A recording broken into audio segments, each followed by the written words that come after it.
It is predicted that during the week of Monday, March 16th to Monday, March 23rd, 2026, will be a stock market collapse, a black swan event, if you will, and the beginning of the biggest stock market crash in all of history. The date that this video is posted proves that this prediction is being made ahead of time, as does this time-stamped email, as we can see here. And also this forensic notes PDF document. If you are skeptical for some reason, please email me and I will forward these to you. If you have already watched this introductory information in another video, you can skip ahead 36 minutes. All right, I have expanded this prediction because new insight has come just in the last moments here after I recorded the opening paragraph here and the rest of this video, but it's just been realized. So I'm expanding the prediction. It is now predicted that the stock market will lose 13% in one day on either March 16th or March 23rd, 2026, or both dates. So 13% in one day on March 16th or March 23rd. That makes this prediction even more precise. I'll explain at the end of this video how, or rather the end of this introduction, how this is known, why it is believed this will be the case. All right, welcome. This video is predicting that the stock market will collapse during the week of March 16th to March 23rd, Monday to Monday, 2026. It will be a black swan event, if you will.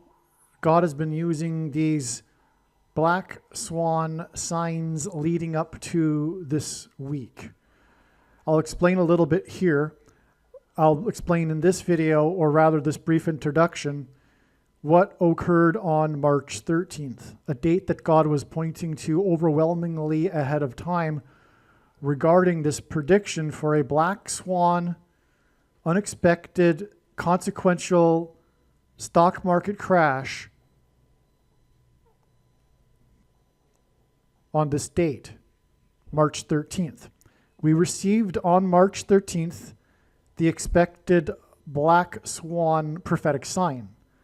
What this communicated is that these black swan signs, this connected trail of signs leading up to March 13th is communicating that next week will be the big decline, beginning on the Monday, and God is also pointing to the following Monday, so this is going to take a week to unfold. God is also pointing to the dates during the week as well. So it's quite clear that this whole week, at first it was thought that March 13th would be the date of a black swan event, for example, but it's clear now that this entire week upcoming will be the big decline in the stock market. Again, as I said earlier, prior to March 13th, what is going to happen is that this black swan event, which will now be a week long instead of one day, will be the kickoff event to the biggest crash in the stock market in all of history. That's also being predicted here ahead of time. Okay, so it's being predicted ahead of time that this following week will be a massive decline in the stock market and that it will be the beginning of the biggest crash in all of history. Now, the way in which God's true big picture of signs, patterns, and connections works, which is only being explained on this channel, is that it is an interconnected web of signs, which is something that the vast majority of people claiming to be interested in God's prophetic signs do not fully appreciate. None of God's prophetic signs can be properly or fully understood without their context and connections to the other prophetic signs. And it is only really being explained on this channel how it all works. And so because this prediction will prove that this is God's true big picture of signs, patterns, and connections, I have the authority to tell you how it works. And it works in terms of steps. God will point to a date ahead of time regarding a particular theme. In this case, a black swan financial collapse in the stock market. And it is not necessarily possible to know ahead of time whether or not that date will be the end of the trail. In other words, the prediction, what's being pointed to, in this case, a black swan financial loss, or another step in the trail of signs, in which case we could expect on that date to receive relevant, clear prophetic signs to the theme, in this case, a black swan financial loss. And those signs on that date, being a step, will then thereby provide more information that fits into the big picture puzzle that then reveals more about when this particular event that's being pointed to by God will in fact occur.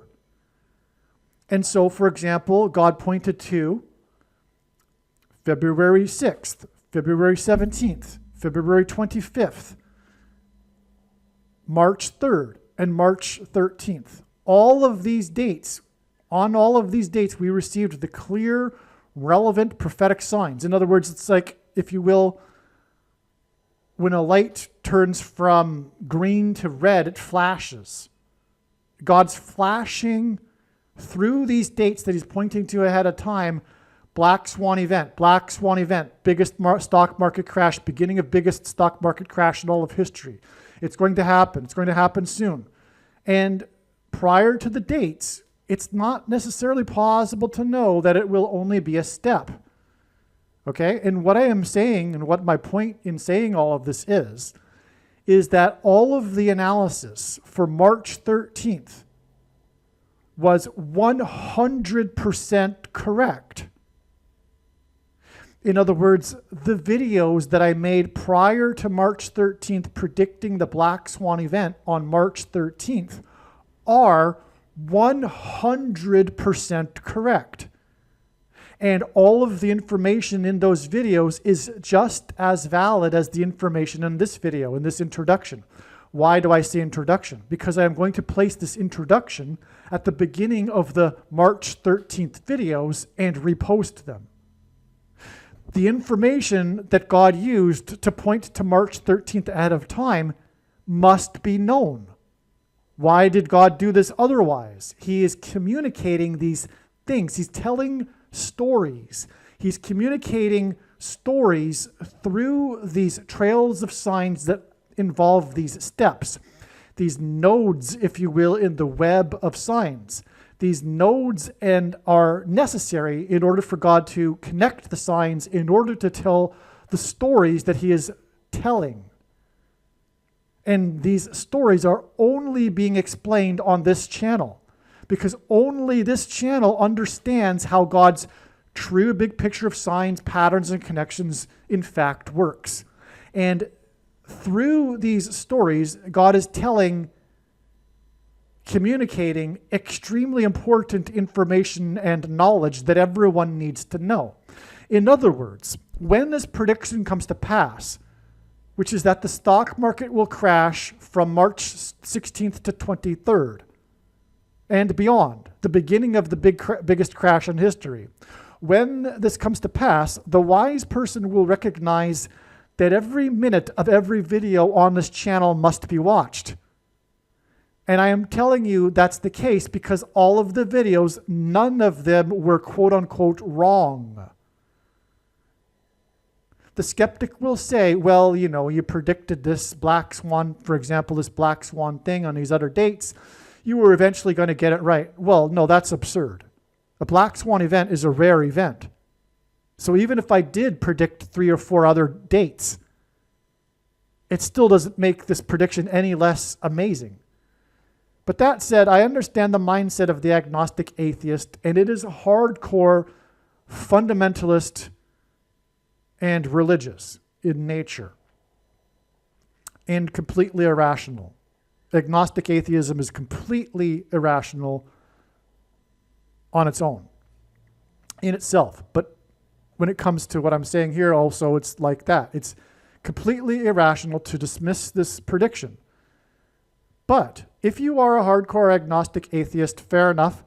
The reasons that I'll be explaining in this video could not have been concocted in the imagination of a human being. No human being is creative enough to come up with these reasons. And so it is clearly from God for how I know this prediction ahead of time. And likewise, the reasonings that I explained for how God pointed to March 13th ahead of time. And now I will explain the clear, relevant sign we received on March 13th, I should say signs plural, that confirmed all of the analysis. Okay, because, as you will see, it's a black swan sign. And that's what was predicted. It simply was more symbolism, but it was still black swan, as you will see. And that's what was predicted ahead of time, a black swan event. A black swan event occurred on March 13th, as I will explain. But this was predicted ahead of time. So the March 13th videos are 100% correct. It's just that the black swan event was not the actual stock market loss as predicted. It was something else, but it was still black swan, as you will see. All right, so let's get into it. This email is documenting the prediction that the U.S. stock market will crash during the week of Monday, March 16th to Monday, March 23rd. It will be a black swan financial event. It is predicted that this will commence the biggest stock market crash in history. It is likely that at some point during this week, the loss will trigger the circuit breaker that temporarily halts trading. Trading is halted when the S&P 500 index loses 7%, 13%, and 20% in one trading day. In other words, the S&P 500 index is predicted to lose at least 7% or possibly 13% or 20% sometime between March 16th and March 23rd. In one day, that is. It was, and that's just speculation. It doesn't necessarily need to occur for this prediction. It's just speculation. I'm still predicting that there'll be a massive stock market loss that'll last for at least a week here, but it'll also again be the beginning of the biggest crash in all of history. It was believed that God was pointing to the date March 13th, 2026 for a black swan event in the stock market on Wall Street on March 13th, 2026. On March 13th, 2026, we received a black swan sign that confirmed all of the analysis. In the Bible, the number 13 is symbolic of the Antichrist. For example, Nimrod, a type for the Antichrist, was the 13th generation from Adam. Haman, another type for the Antichrist, persecuted the Jews on the 13th days of the month. And the two Antichrists are described in the book of Revelation in chapter 13. Pope Francis is the Antichrist, who, by the way, will be resurrected from the dead in May of 2029. And March 13th this year was exactly 13 years after the announcement that Pope Francis had been elected the Pope on the date March 13th, 313 in the year 13. There's a lot of 13s going on here, as you can see. And again, the Antichrist is symbolized by the number 13. And the reason why I emphasized how Pope Francis was announced on this date will be clear in a second here. In the book of Esther, Haman in ancient Persia is a type for the Antichrist. Haman was the second in command in Persia, which today is Iran. Iran is equal to 130 in Hebrew gematria, and 130 hints at the number 13. Haman persecuted the Jews in Persia through using a written statement to try to wipe out the Jews on the 13th day of the month. Iranian General Soleimani was, in a sense, the second in command in Iran, and he was a type for Haman, who wanted to wipe out the Jews. Right? So did Soleimani. So does the Iranian regime. That's their primary goal. Soleimani was killed by Trump on the date 1/3, January 3rd, 1/3, which hinted at the number 13, which is symbolic of Iran and ancient Persia and Haman, which was what Soleimani symbolized, or who Soleimani symbolized. Trump, the 45th president, is God's Persian King Cyrus from the Bible in Isaiah chapter 45, whom God used to overthrow evil kings. Khomeini, the leader of Iran, whose primary goal was to wipe out the Jews, was a type for Haman in the Bible. So Khomeini was killed by Trump on February 28th, on the weekend of Purim in the Hebrew calendar. During Purim every year, Jews remember their persecution by Haman in Persia. And on Saturday, February 28th, Jews in synagogues around the world read the portion of the Bible, of the book of Deuteronomy, regarding the command to remember their persecution by the Amalekites.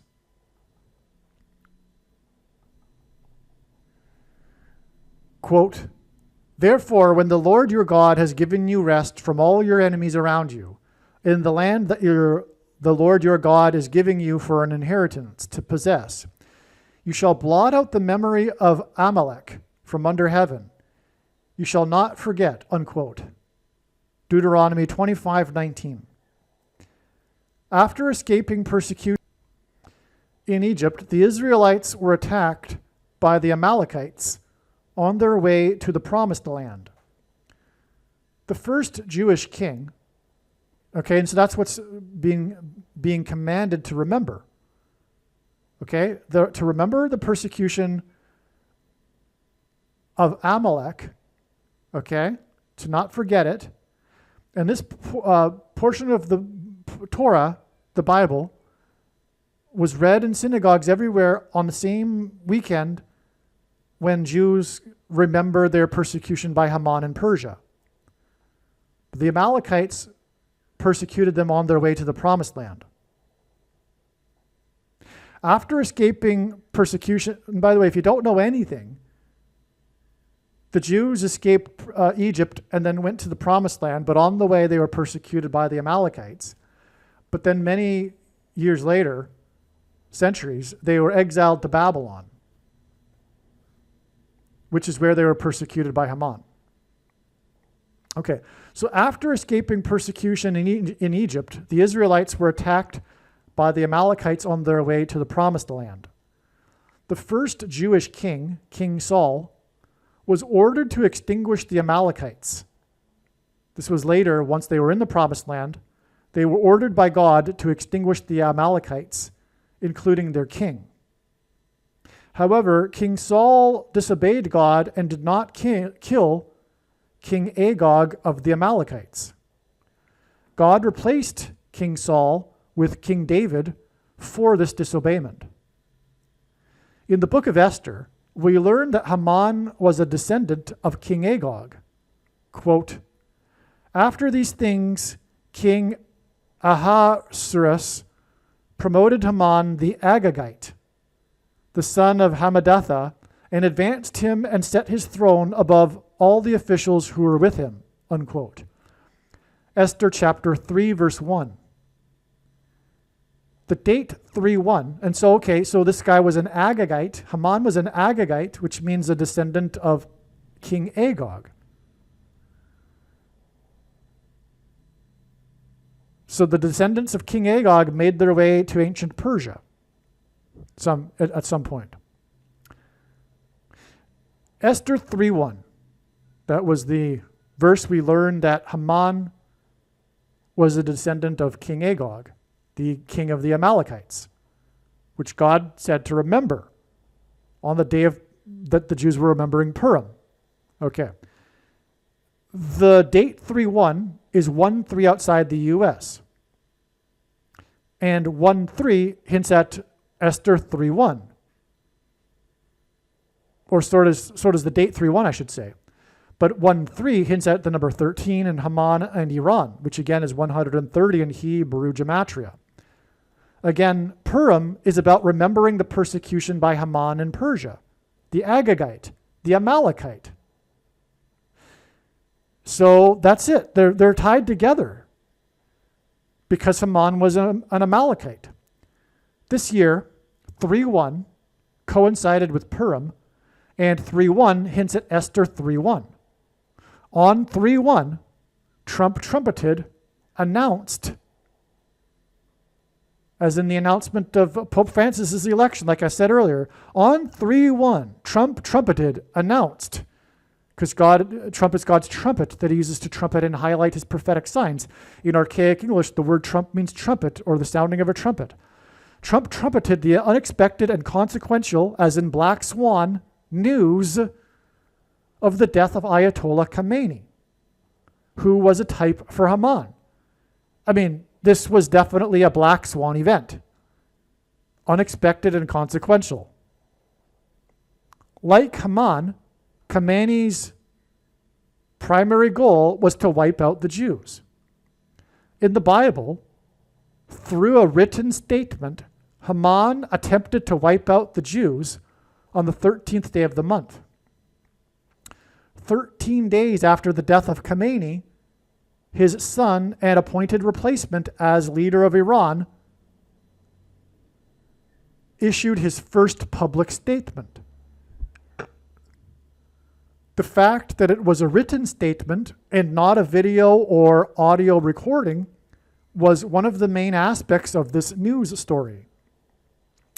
This written statement pointed to Haman's written statement in the Bible to exterminate the Jews on the 13th day of the month. And this statement, this written statement by Khamenei's son, and Khamenei's son is symbolic of the second in command in ancient Persia, Haman. And this statement by the symbolic Haman, this written statement, was 13 days after the death of Khamenei, who is also a type for Haman. And 13 is, of course, prophetic for Persia, because of the written statement to exterminate the Jews on the 13th of the month. And Khamenei's death was a Black Swan event. Okay, now the son's statement was made public after sunset on March 12th. In the Hebrew calendar, the date 3/13, the 13th of the month, began at sunset on the 12th. That's how the Jewish calendar works. The U.S. Secretary of War made his statements about Mojtaba Khamenei's written statement on the morning of March 13th. And that's relevant too. The U.S.'s response to the written statement was made on the morning of the 13th, which was the date that was predicted for the Black Swan event, but also 13 is relevant to America because it was founded with 13 colonies, which is very important in God's signs here. So we have a war between these two nations that are symbolized by the number 13, ultimately pointing to the Antichrist, who is symbolized by the number 13. But this is relevant. This sign we are talking about with the written statement is actually also a sign on the 13th. Not only was it after sunset, the 13th of the month in the Hebrew calendar, but also the response by the U.S. was made on the 13th as well. And again, this was 13 days. Now, Trump trumpeted the news of Khamenei's death 13 days before the 13th. Okay, it's all connected. Now, the written statement pointed to the unexpected Black Swan event 13 days earlier that was the death of Khamenei. This is why this written statement was also a Black Swan prophetic sign, okay? Because it's all tied to the unexpected, consequential Black Swan death of Khamenei. Clearly, I've just explained that now. The Son's statement connects to it all, okay? And so that's why the Son's statement was also a black swan prophetic sign. It's also connected, because it's also a sign, clearly, because of all the connections I've just mentioned through the Bible here. It's the written statement. It was the written statement by Haman to persecute and exterminate the Jews, okay? Which is why this statement was a written statement. It's all designed by God. The reason why he can't speak to the public and he's injured right now but not dead is for the purpose of this prophetic sign right here. So that he could issue a written statement and that's it. Because of the written statement in the Bible by Haman. Okay, so this is why this written statement was also a black swan prophetic sign. And it was the black swan event on March 13th that was predicted to occur in advance of March 13th. Additionally, Iranian clerics are known for wearing all black garb, as in black swan. Exactly 13 years before the new leader's first public statement, the new leader that wears all black, it's the first public statement of this new leader. The first Jewish pope was elected, and it was first announced that he was elected. And the Jesuits, this first Jesuit pope, and the Jesuits are known for their all-black garb. So exactly 13 years between the all-black garb Iranian cleric prophetic sign and the all-black Jesuits' first pope prophetic sign, which is further confirmation that this is a black swan event that was predicted in advance, this written statement. There's more to the further purpose of this written statement, which called for the continued closure of the Strait of Hormuz, which, as we will see in the future, is going to get more and more important. And it is also related to the coming stock market crash. That's why God is doing all of this. This black swan sign on Friday, March 13th, is part of a pattern of signs God is using to communicate that the following week, beginning when the markets reopen on Monday morning, the stock market on Wall Street will experience a black swan collapse of equity prices. It is predicted that on a chart, stock prices will drop from their high levels like a waterfall throughout the week. It is also predicted that this precipitous drop will continue through the following Monday, March 23rd as well. This is merely scratching the surface of the reasons for how this prediction is known in advance. For more information, please visit Odyssey, spelled ODYSEE.com, or Rumble.com video channel, spelled Asteroid Prediction, and also read the website TrumpPrediction.com. I'm not done here with the confirmation for what I explained in this video so far. On the same day as the prophetic written statement by Mojtaba Khamenei, again, symbolism for Haman, who persecuted the Jews on the 13th of the month, 6 U.S. military personnel died in a plane crash from a high place in the air, which is symbolic of a stock market crash from a high place. The 6th prime number is 13. The plane crash was also after sunset, just like the statement, which was the 13th of the month in the Hebrew calendar. And this plane crash was in the Middle East after sunset, where Israel is, the Hebrew calendar is. As of March 12th and March 13th, a total of 13 U.S. military personnel and 1,300 Iranians had been killed in the war with Iran, which again is 130 in Hebrew gematria, and again the U.S. was founded with 13 colonies. Again, the plane crash and written statement by Mojtaba Khamenei was 13 days after his father died. All right, it's clear at this point in the video that the number 13 is very important. Iran, again, is equal to 130 in Hebrew gematria. 130 hints at 13. Iran is ancient Persia, which was ruled by Haman, who attempted to exterminate the Jews on the 13th day of the month. The USA was founded with 13 colonies. And so this US-Iran war is symbolized by the number 13. It is interesting. You know what, I'll also say that America is the 13th tribe of tribe of Israel.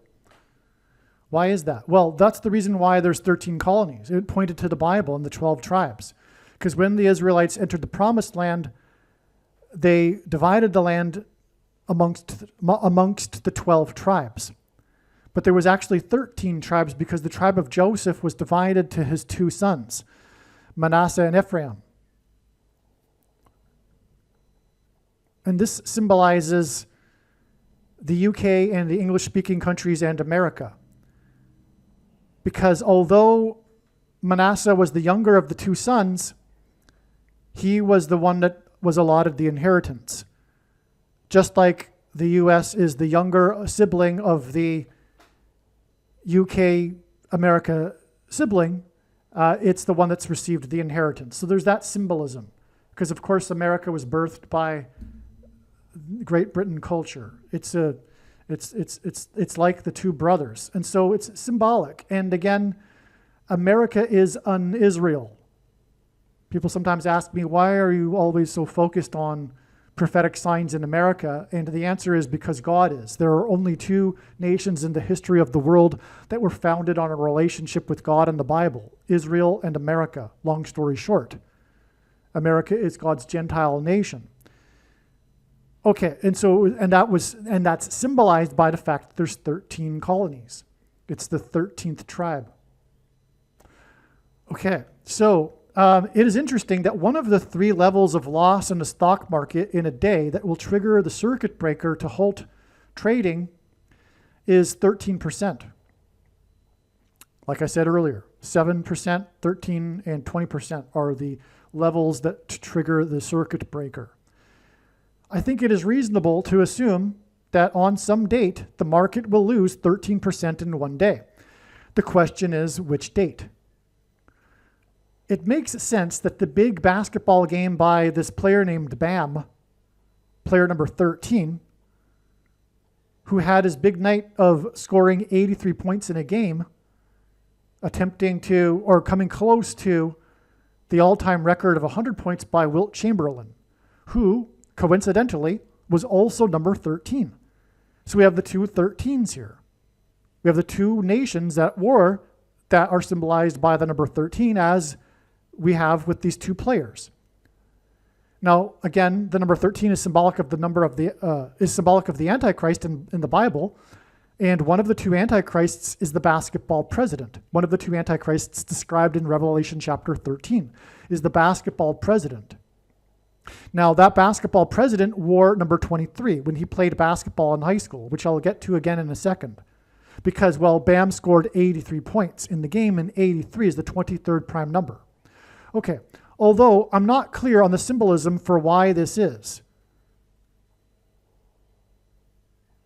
Okay, I have this hunch, I have this Holy Spirit inspiration, if you will, that this big game by Bam hints at the date that I'm looking at, or for this 13% loss, because his number is number 13. And so this is just my notes, by the way. I'm just reading you as I notated my thoughts. So I wrote, dropping balls through the net. In basketball, it is said that players drop X amount of points, correct? I'm asking a friend who is a big basketball fan. But I know this is correct. I haven't received his answer yet, I just know. In basketball, when the media talks about a player and the number of points he scored in a game or something, they sometimes will refer to it as dropping points. And so we have a dropping of the stock market points. This is amazing confirmation. Amazing. Okay, now. And then I wrote, oh, I get it now. Bam's game was sudden and unexpected. It was a black swan event.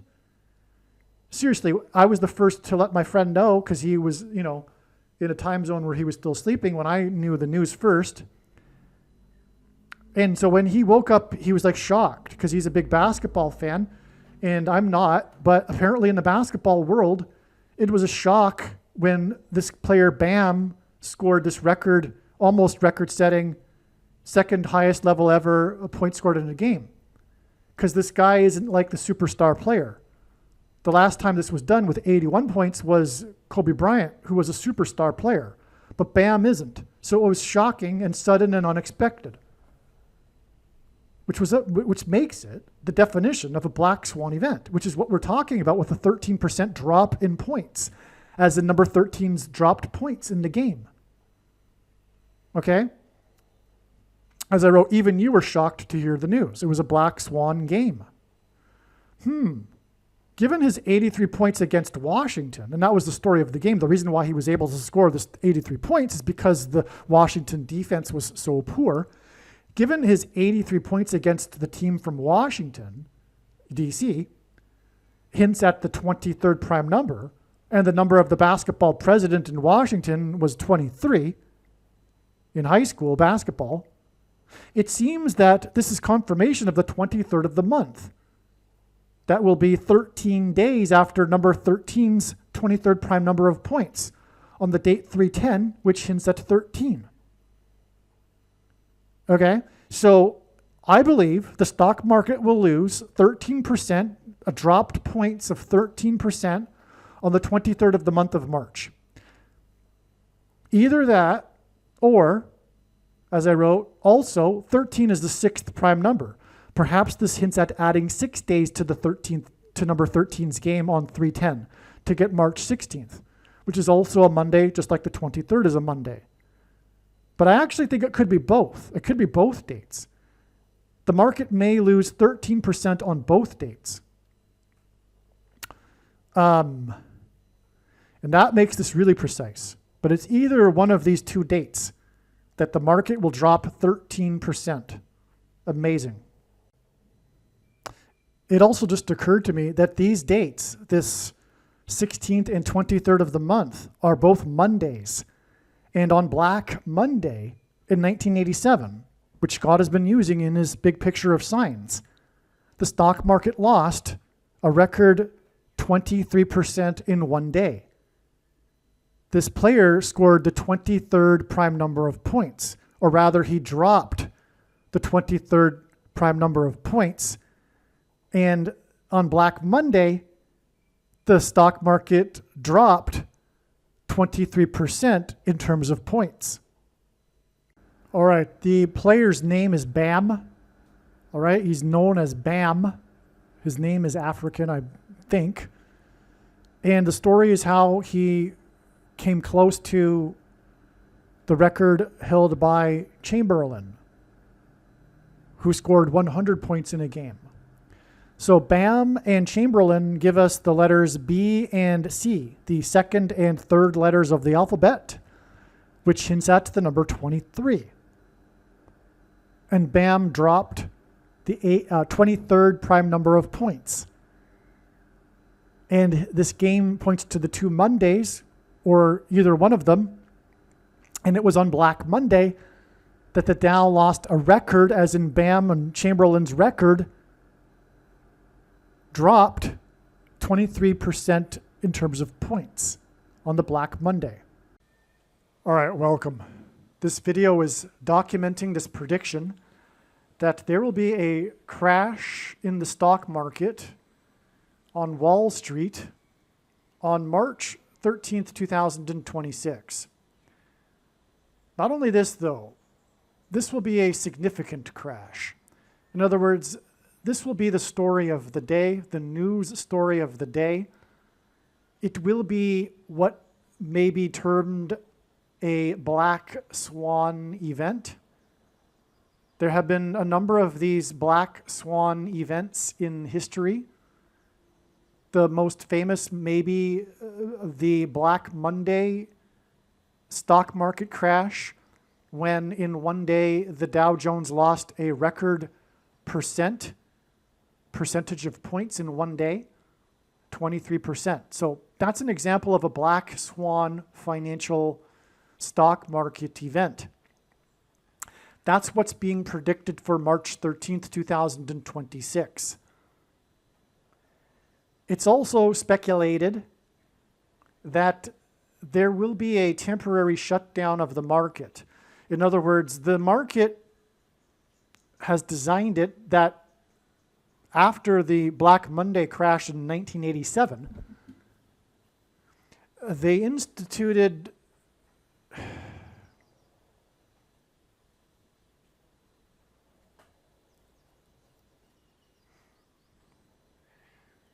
they implemented these circuit breakers where if the stock market loses 7% in one day, the stock market shuts down, trading is halted for 15 minutes. This is repeated again if the market loses 13% in one day. So the first halting of trading occurs after 7% is lost in the same day. Then again, the market is halted for 15 minutes if the stock market loses 13% in one day. And then if the stock market loses 20% in one day, the stock market is halted, trading is halted on the stock market for the remainder of the day, unless the 20% loss occurs, I think, within the last 30 minutes of trading in the day.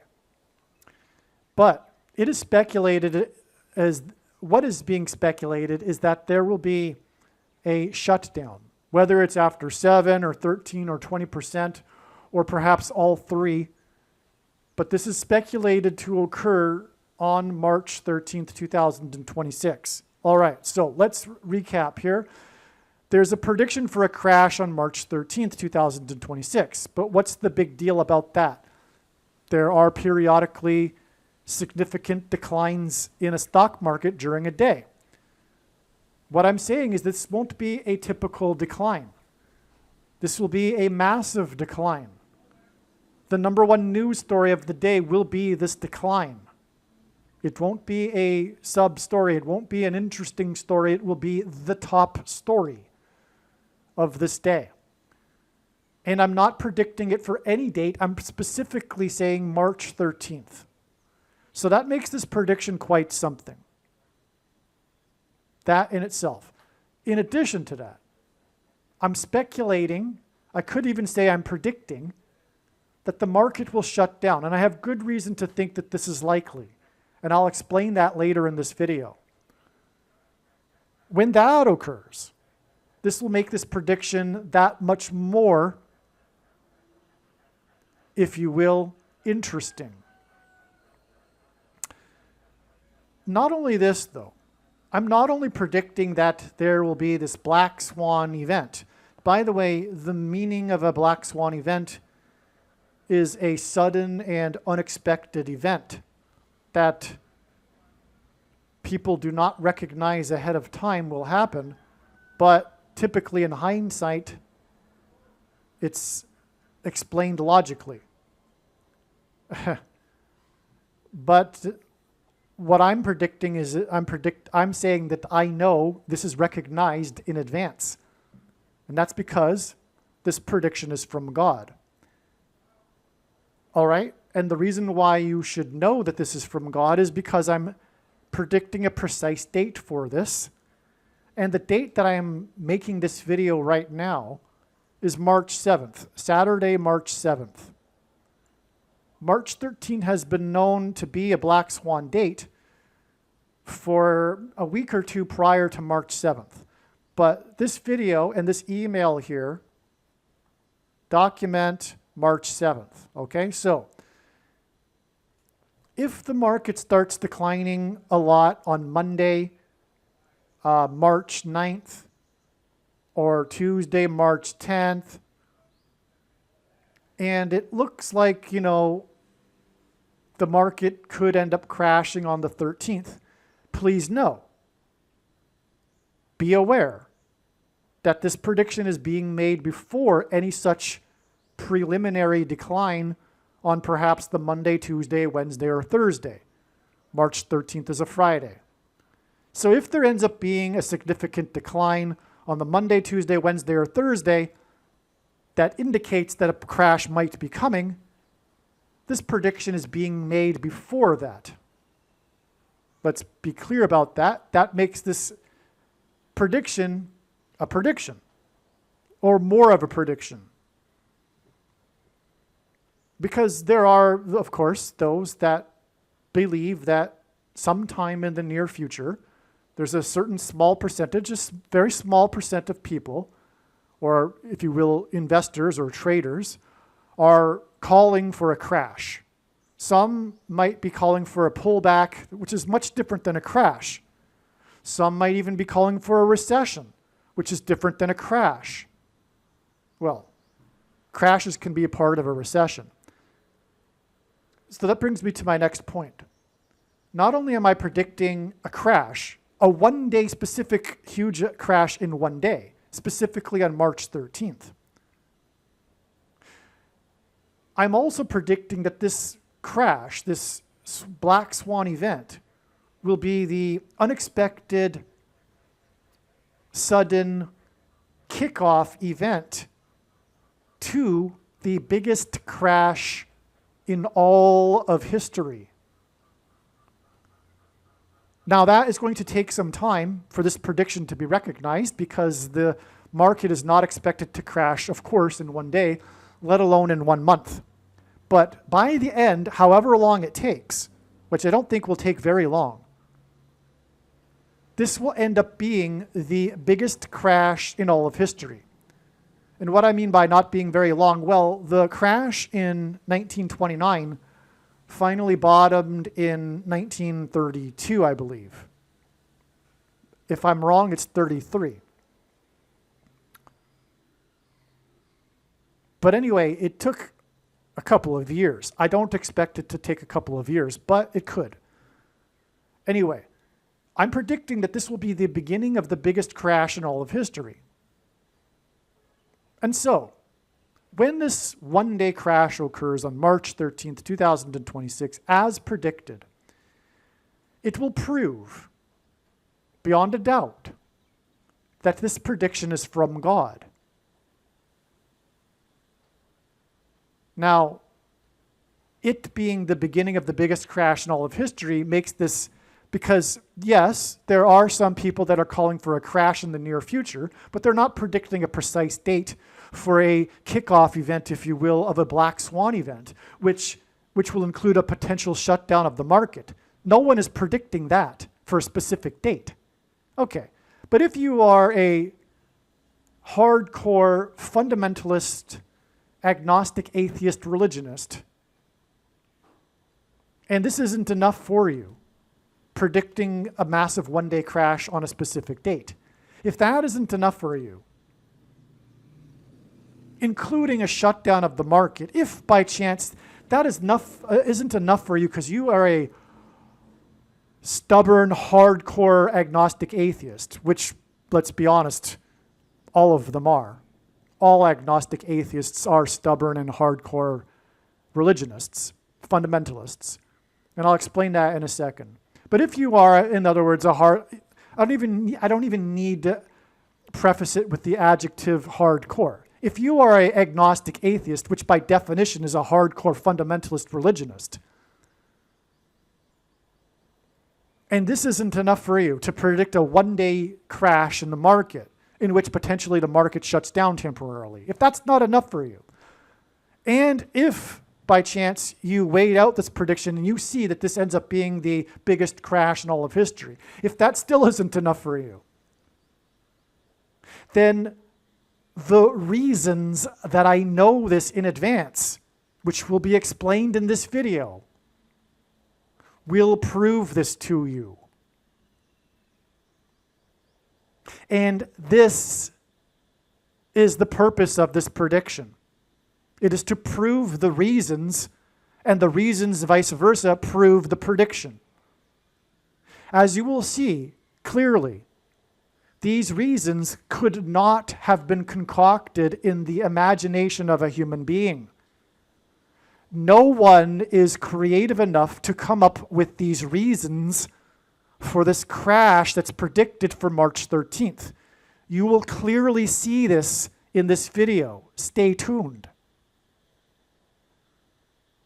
But if even that isn't enough for you, then you are a fool. I'll be honest with you. You already are a fool for being an agnostic atheist. That is foolish. And I don't mean to offend. I'm speaking my mind. It is the truth. Because the evidence for the righteous Christian God of the Bible is everywhere. And it is overwhelming. But you choose to ignore it because you are a fool. And I am trying to help you with this video. And this prediction that is from God. And the reasons will prove that this prediction is not from me, it is from God. And so let's get to it. Let's start explaining these reasons. First, before we begin, let me clarify what I mean by agnostic atheism being a religion.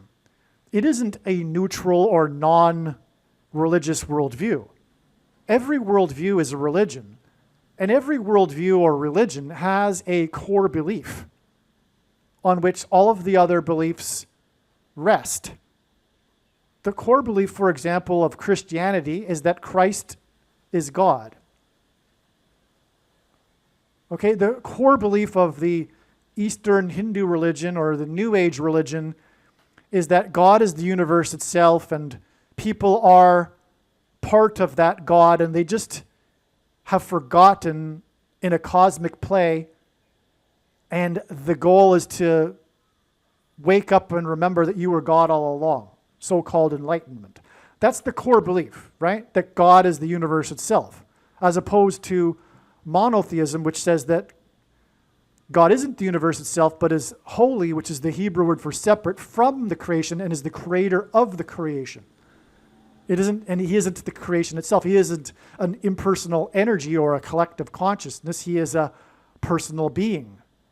Okay, well, the core belief of the agnostic atheist religion is that there may or may not be a God, but it is impossible to know because there is no evidence for God. That is the core belief of the agnostic atheist religion and worldview. And it is like a religion. It is a religion. And it has its priests and everything like it, like a religion. And this core belief, of course, is the biggest lie in history. And the truth is that this reluctance to emerge from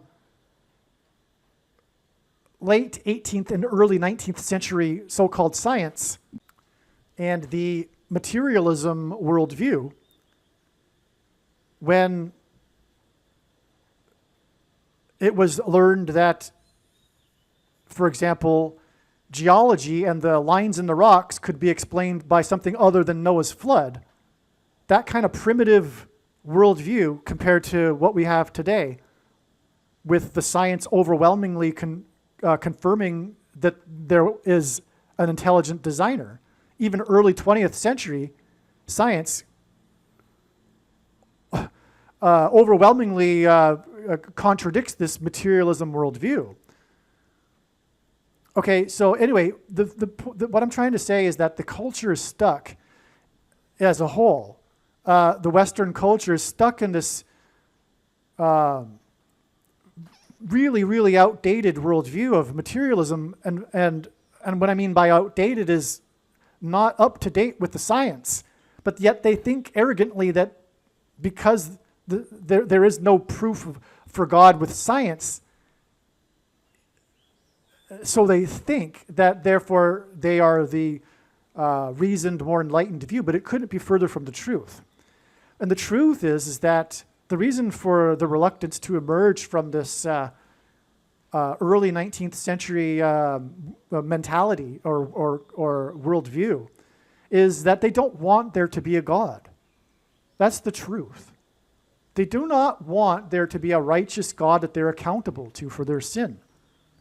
They do not like that idea. And if anything, they would prefer, if there is a God, for this God to be an impersonal energy that they are a part of because of their pride, which incidentally is the root of sin in the Bible. And the most prideful thing of all, the most egoistic thing, is the religion that claims to be anti-ego, the Eastern religion, which claims that we are, as individuals, God. And so that's more palatable, and that's why the Hindu religion has replaced Christianity in the West. Because when polled, only around 13% of the people in the West today are actually atheists.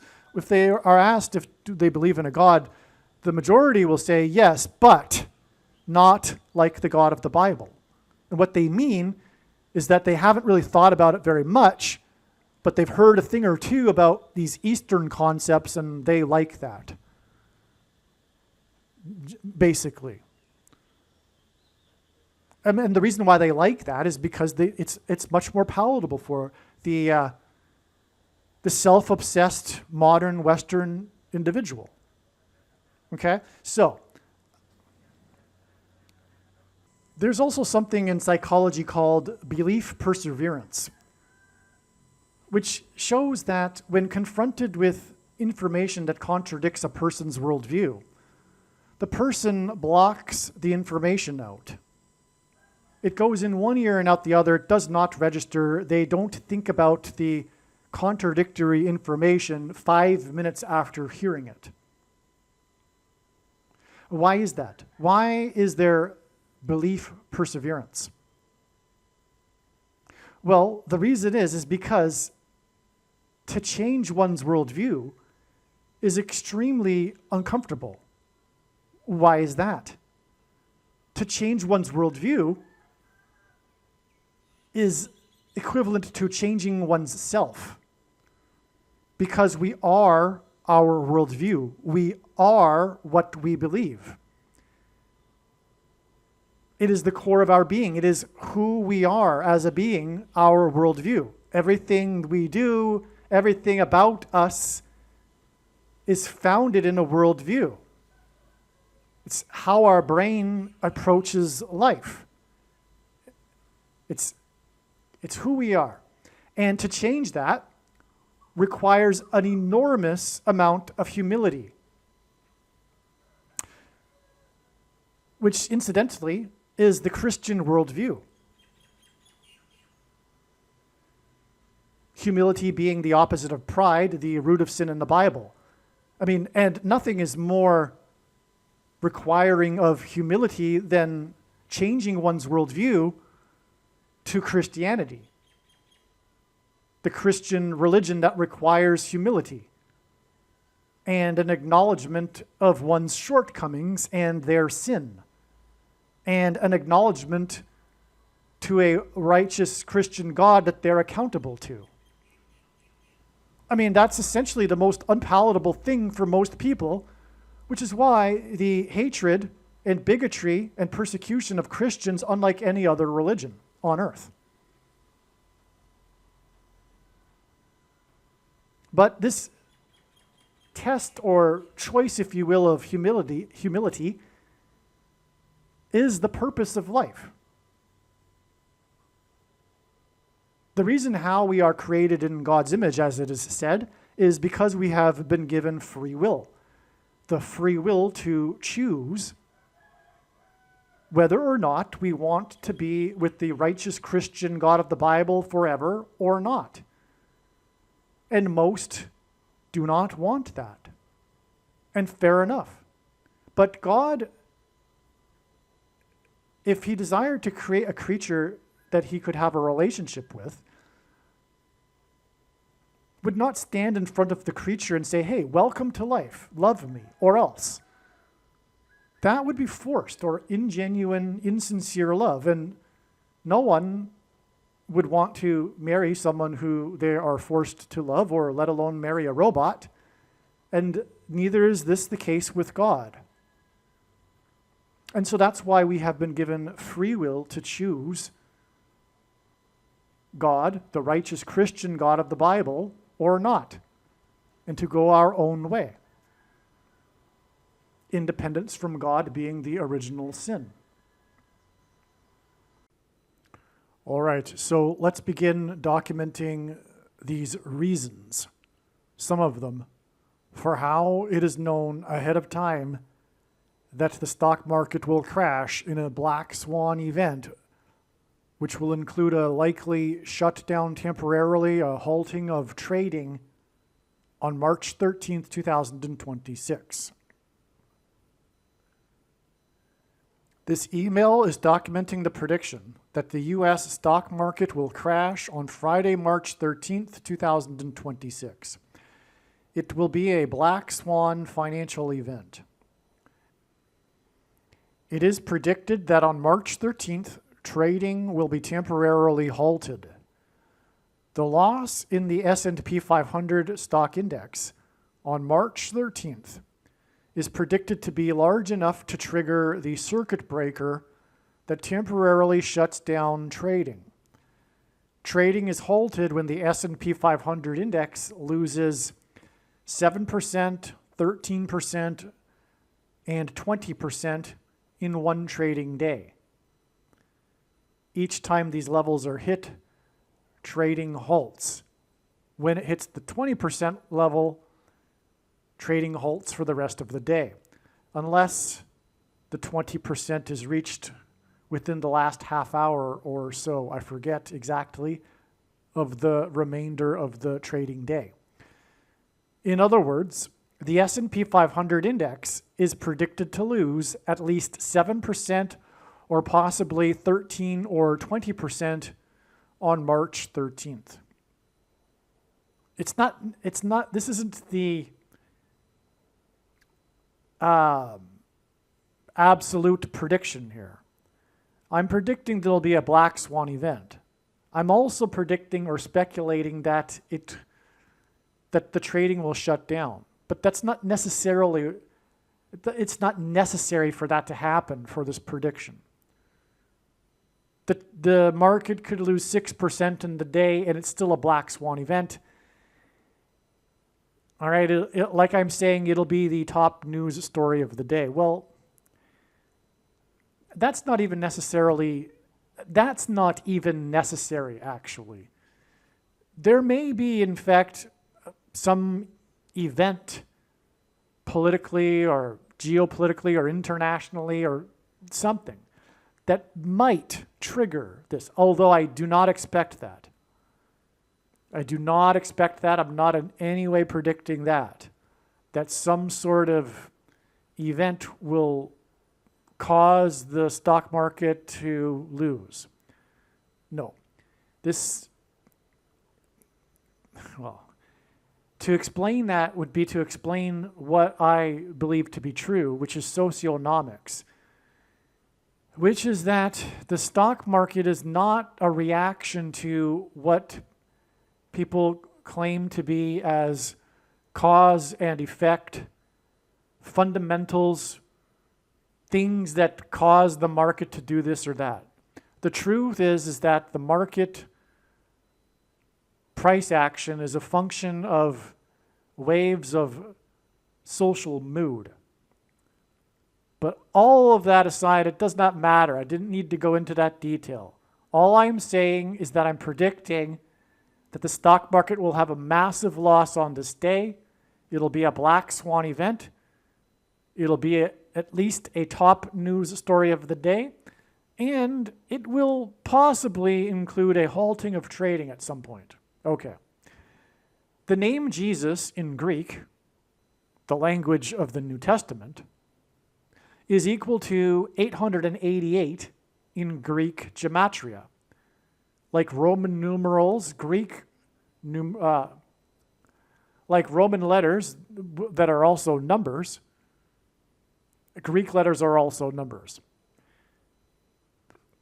In Bible prophecy, the number associated with the Antichrist is 666.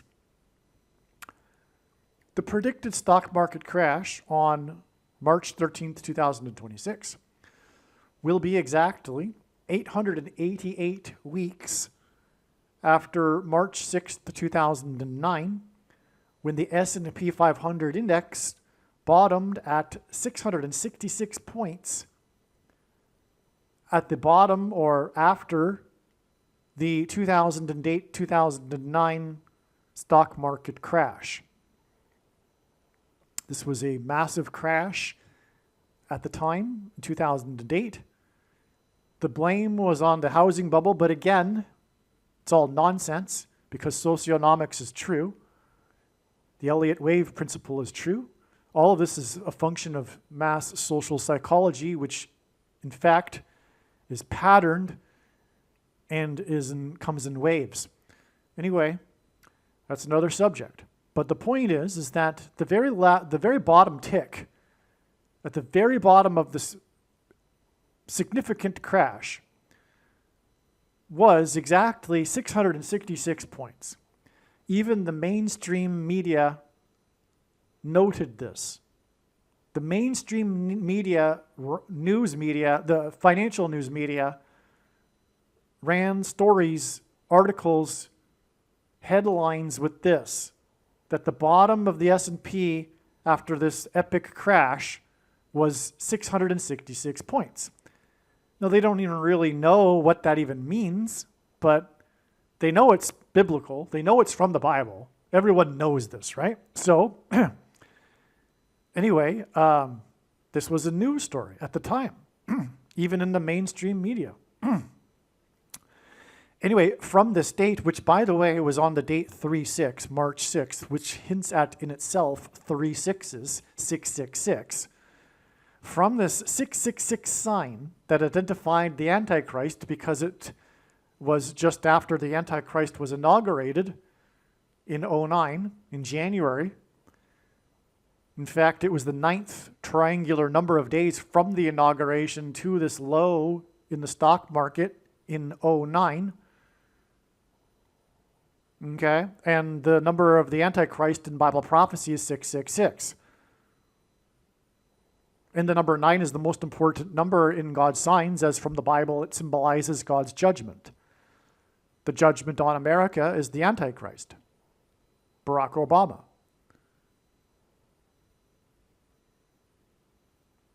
And, okay, even before I was a born-again Christian, and before Obama was elected,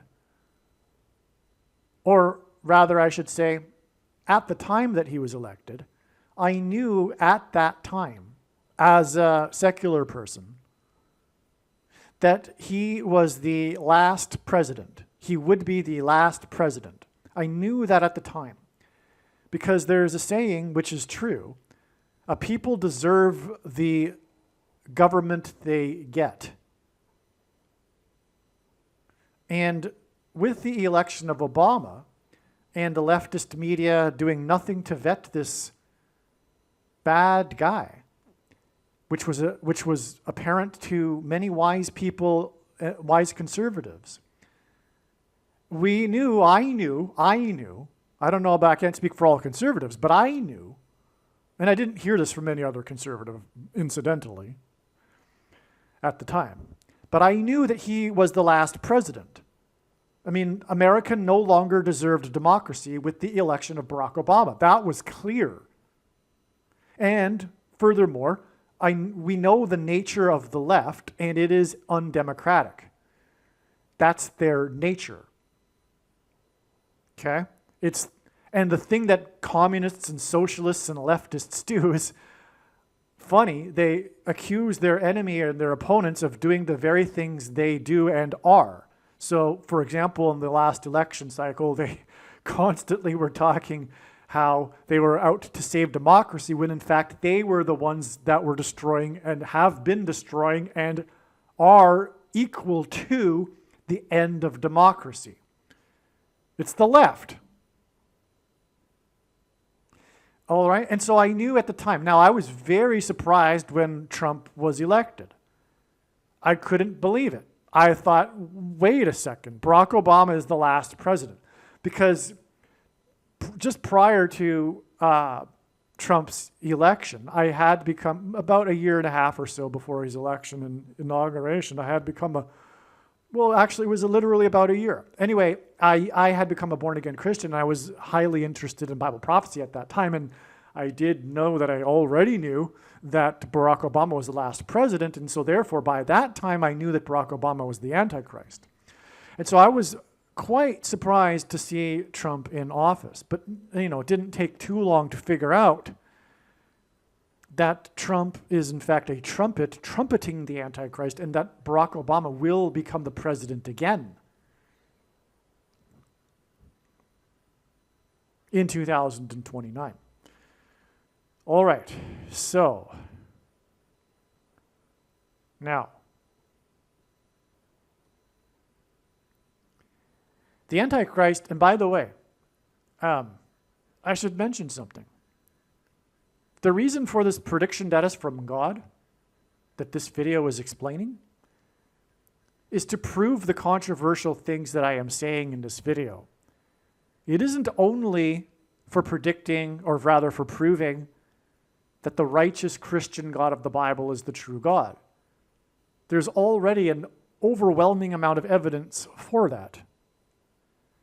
This prediction in this video that is from God is to prove the controversial things that I am saying. And I know far better than you or anyone the reason and purpose for this prediction that is from God, and the purpose of this video and video channel. Make no mistake, I know more than you the purpose of this prediction. I don't know how many times I need to say it to make it very clear, because I don't think people understand when I say it one time. I know more than you the reason for this prediction, and it is not for you to go, oh, cool, neat. You were able to know this ahead of time. That's quite amazing. No, that is not the purpose for this prediction. That is from God. And that is not the reason why God has given me a voice through this prediction. The reason why God has given me a voice through this prediction is to prove the controversial things that I am saying in this video. There is no debate. Zero. End of discussion. Barack Obama is the second of the two antichrists described in Bible prophecy. And so, if you are an evangelical that loves to play the Antichrist guessing game, it's time to stop. Or, ignore what I'm saying and turn off the video, because you are wasting your time. And so go ahead and waste more time playing the Antichrist guessing game. But it is absurd, and it is absurd to even think that God would not reveal the identity of the Antichrist. And the reason why you believe this is because of your false, heretical salvation doctrine, which has you falsely interpret 2 Thessalonians chapter 2.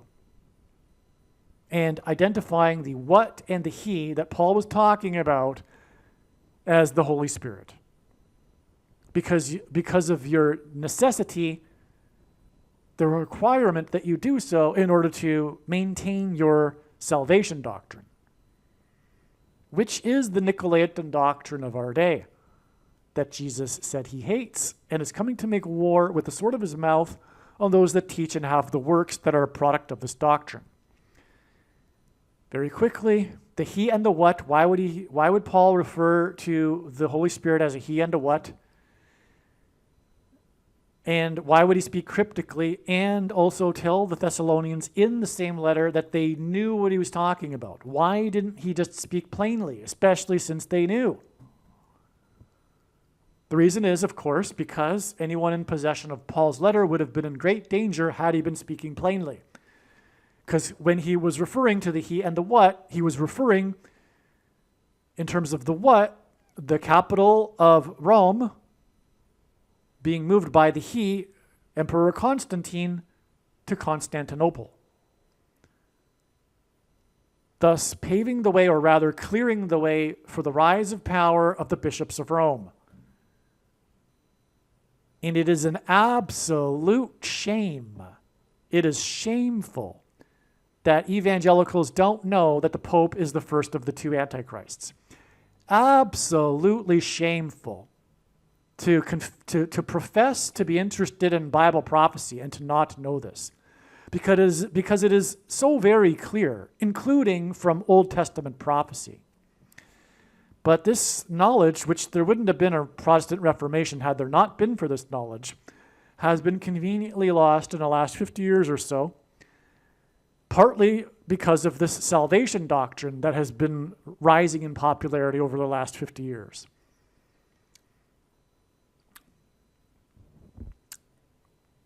Yeah. And so this knowledge has been lost conveniently right before the Pope becomes the Antichrist, in order to fool as many people as possible, including Protestants. And so, anyway, I just wanted to get that out of the way. The controversial things that I am saying are a fact when this prediction comes to pass. And incidentally, that is the purpose of prophecy, which is what God's signs are and what this video is. God is prophesying through his signs, and I'm just relaying the message to you. But I have the authority to tell you what the message is when the prediction comes to pass.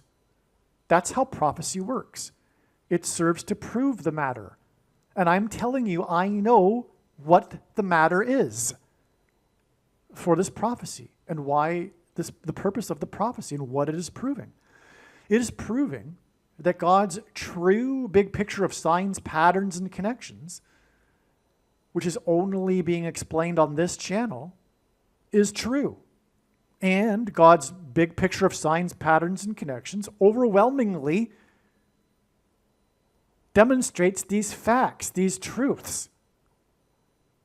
Like an overwhelming majority of God's signs, which the vast majority of people that claim to be watchers of signs miss, is about the identifying the two antichrists, especially Barack Obama.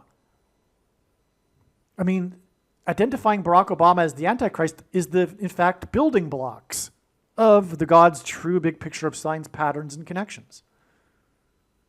And I just gave you one example, the bottom of the stock market crash with the 666 number right after his inauguration. Okay, that's just one example of like thousands, literally, of examples that have been missed by not only people that aren't watching, but also quote-unquote watchers, unfortunately. So anyway, it'll be great when this prediction comes to pass, because people can then go back into these videos on this channel and start to learn about these things that God has been communicating for years, that hasn't gotten out to the wider community here.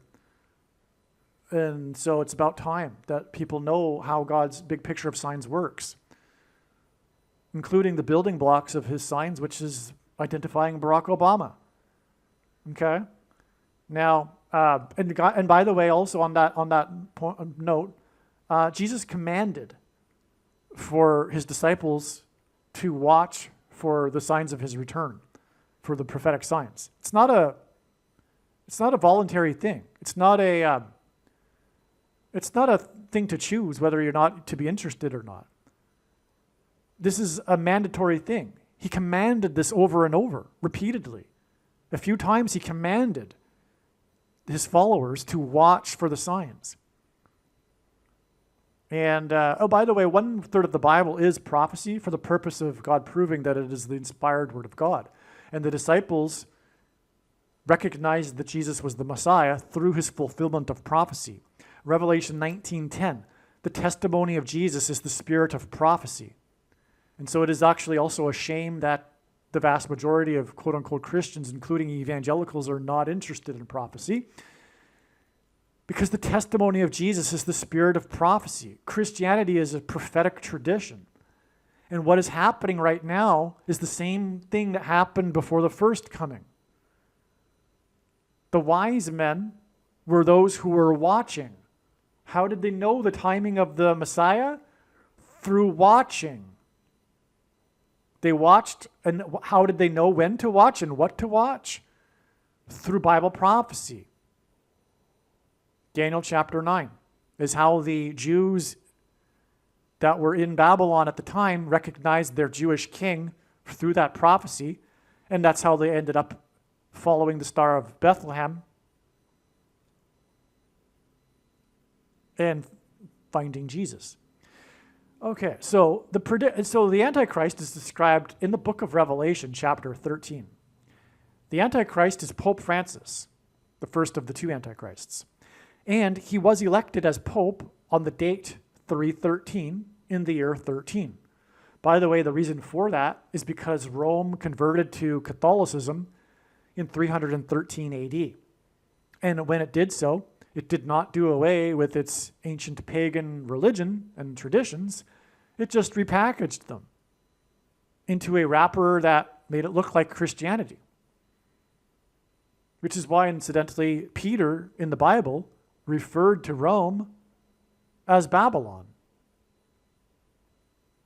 And, of course, Peter was never in Rome, contrary to what Catholics will say, in order to propagandize their pagan religion that is a mixture of Christianity and paganism, which incidentally is the thing that God hates the most.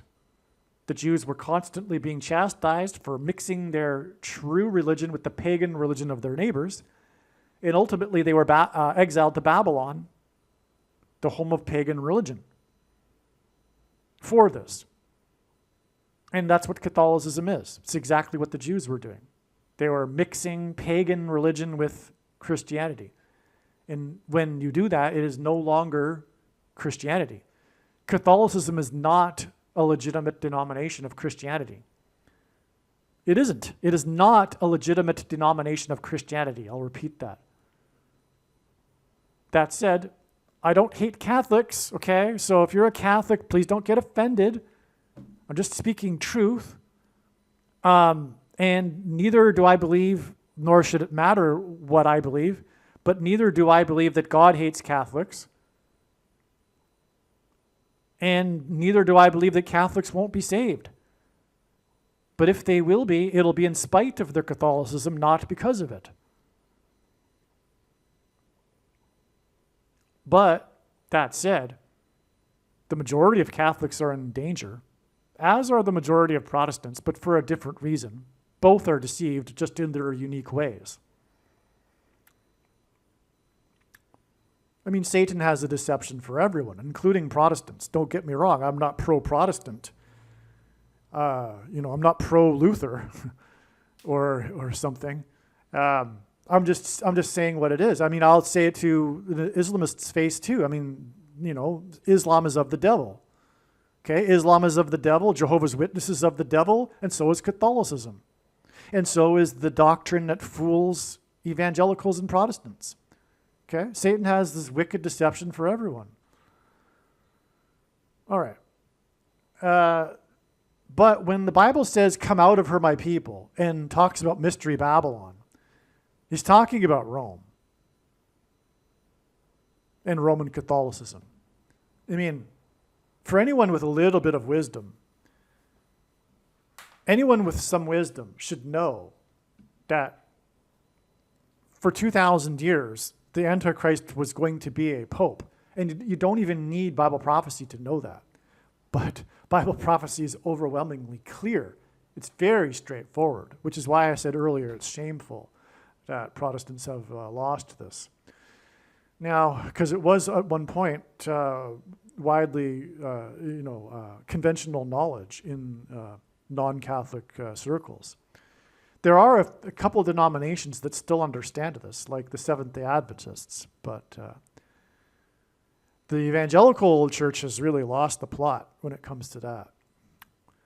Now, the predicted stock market crash on March 13th, 2026, by the way, 26 is 13 plus 13, The date 313, and again, the Antichrist was elected Pope on the date 313 in the year 13. But then exactly 13 years later is this year that is 13 plus 13. Okay? And so that'll be the day of the predicted stock market crash. Okay? It'll be 13 years exactly after 313 when Pope Francis was elected in the year 13. The second of two antichrists described in the book of Revelation chapter 13 is Barack Obama, who was the basketball president who wore jersey number 23 in high school basketball. The date 313 hints at 3 divided by 13, which is equal to 0.230. And there aren't any other dates where you can divide the two numbers of the date together and get a number that has a 0 as the third number, in order to further highlight the first two numbers, which in this case is 23. There's lots more to be said about how God has used this date 313 before, specifically in 2022, to point to Barack Obama, but that's a whole other story. Now, anyway, in the Bible, and by the way, this is how I know these things, right? I've been studying his big picture of signs, patterns, and connections from morning until night for more than 8 years. And so this knowledge has been accruing over time. And so it's very quick that I can recognize these things these days. Anyway, in the Bible, the number 9 symbolizes God's judgment. 23 is the 9th prime number, and the bottom of the stock market crash at 666 points in 2009 was the 9th triangular number of days after basketball player number 23's inauguration as the president in 2009. And again, the number 9 is the most important number, as from the Bible, it symbolizes God's judgment. If you're wondering what a triangular number is, in a triangle of numbers, the last number in the 9th row is 45. And so the distance between the stock market low and his inauguration was 45 days, the 9th triangular number. Pope Francis died at the age of 88, and he was elected on the date 313. His prophetic funeral was attended by Trump, whose name, Trump, is equal to 88 in simple English gematria. A equals 1, B equals 2, C equals 3. And the prophetic funeral in which Trump attended of Pope Francis, who died at 88 and was elected on the date 313, Trump, 88, was at the funeral 3 months and 13 days before the date 8/8 and the release of the movie Freakier Friday. All right, so I think this is pretty straightforward, but I'll just repeat it anyway to make this very clear. We have a pattern here. Clearly, the Pope died at the age of 88, and he was elected on the date 313, which, as I explained earlier in this video, if I'm cutting this video into different parts, I'll repeat that. The reason why he was elected on the date 313 is because Rome converted to Catholicism on the date 313, or rather 313 AD. And that's significant because Rome, when it converted to Catholicism, didn't do away with its pagan religion. It just repackaged it to make it appear like Christianity. I mean, there's countless examples, anecdotes of this. But for one thing, the worship of Mary is a continuation of the worship of the fertility goddess, which was depicted in ancient art the same as the Madonna, Mother Mary with the baby Jesus in her arms. Exact same image of the fertility goddess and sun in Ishtar, Aphrodite, Isis. Okay. And anyway, so that's just like that's just one example of The pagan religion carried over in 313 AD. It's significant and it's prophetic. And like I said earlier, anyone with any wisdom will recognize that a pope, that it was always going to be a pope that would be the Antichrist from the very beginning. From, well, not the very beginning, not the first century, but since the rise of Rome, or rather Roman Catholicism. Anyway, that's explained too many other times in other videos. But, so it's very significant, this 313 date in God's signs. And incidentally, once again, this crash we are talking about will be on a Friday on the date 313 this year, Friday the 13th. And it'll be exactly, once again, 13 years after this 313 date when the Antichrist was elected the Pope. Or when the Pope was elected and he is the Antichrist. So, okay, he died at 88. Now, Trump is Mr. 88 because the word Trump in archaic English means the sounding of a trumpet or a trumpet. And so Trump is God's trumpet, trumpeting prophetic signs. And so trumpet, God's trumpet, attended the funeral for the Antichrist, who died at 88, and Trump is equal to 88. That's a confirmation of the significance of trumpet attending the funeral of the Antichrist, that in itself, right? There's more to that prophetic sign of his attendance at the funeral when he met with, for example, Zelensky, but that's another story. Well, no, it isn't actually, because that's the second of the two Antichrists. So the two Antichrists were identified with this prophetic funeral because Zelensky is Mr. number 44. Why is that? Well, when the war started, it started just literally a few days after he turned 44 years old. And at the time, Ukraine was made up of 44 million people before the Exodus, as in the Bible Exodus.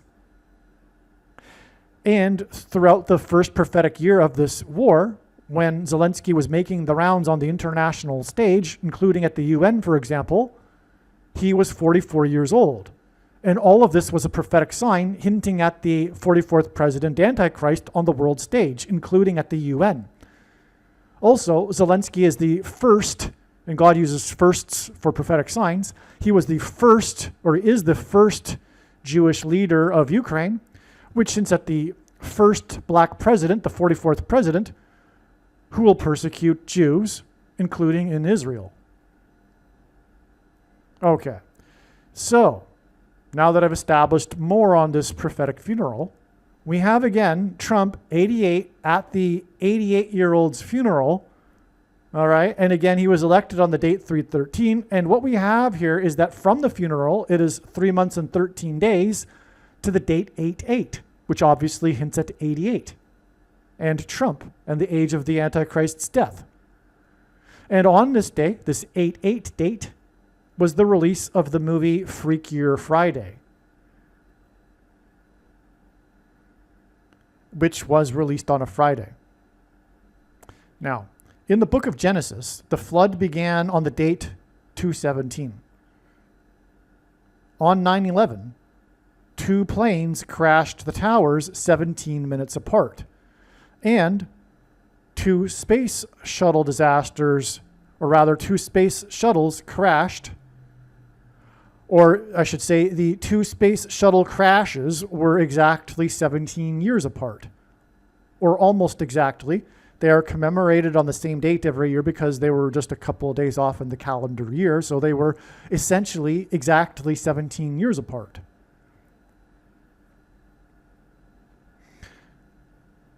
Okay, and there's reasons for that, and that in turn hints at Apollo 17, the last time that an American was on the moon.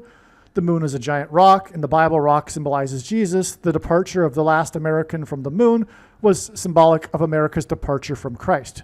And what was being pointed to with the two planes 17 minutes apart.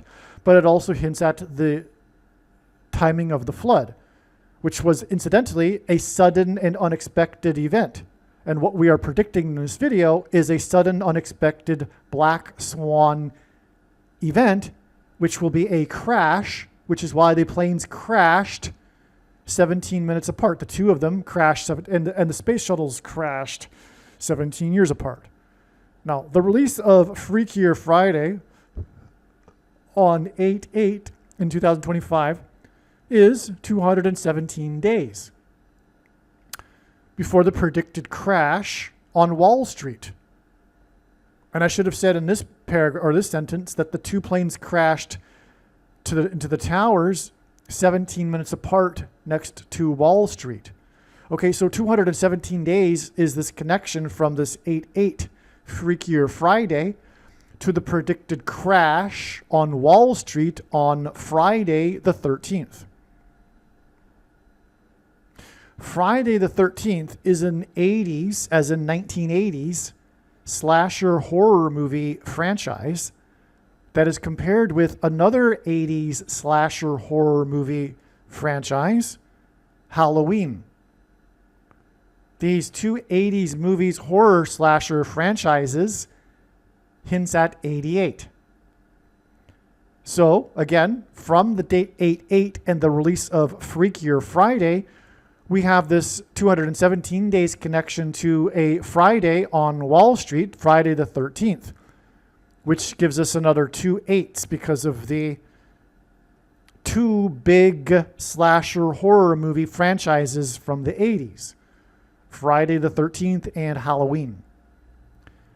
Jamie Lee Curtis, the star of Freakier Friday and Halloween, was born exactly 800 months before the release of Freakier Friday on the date 8/8. I should have included that there.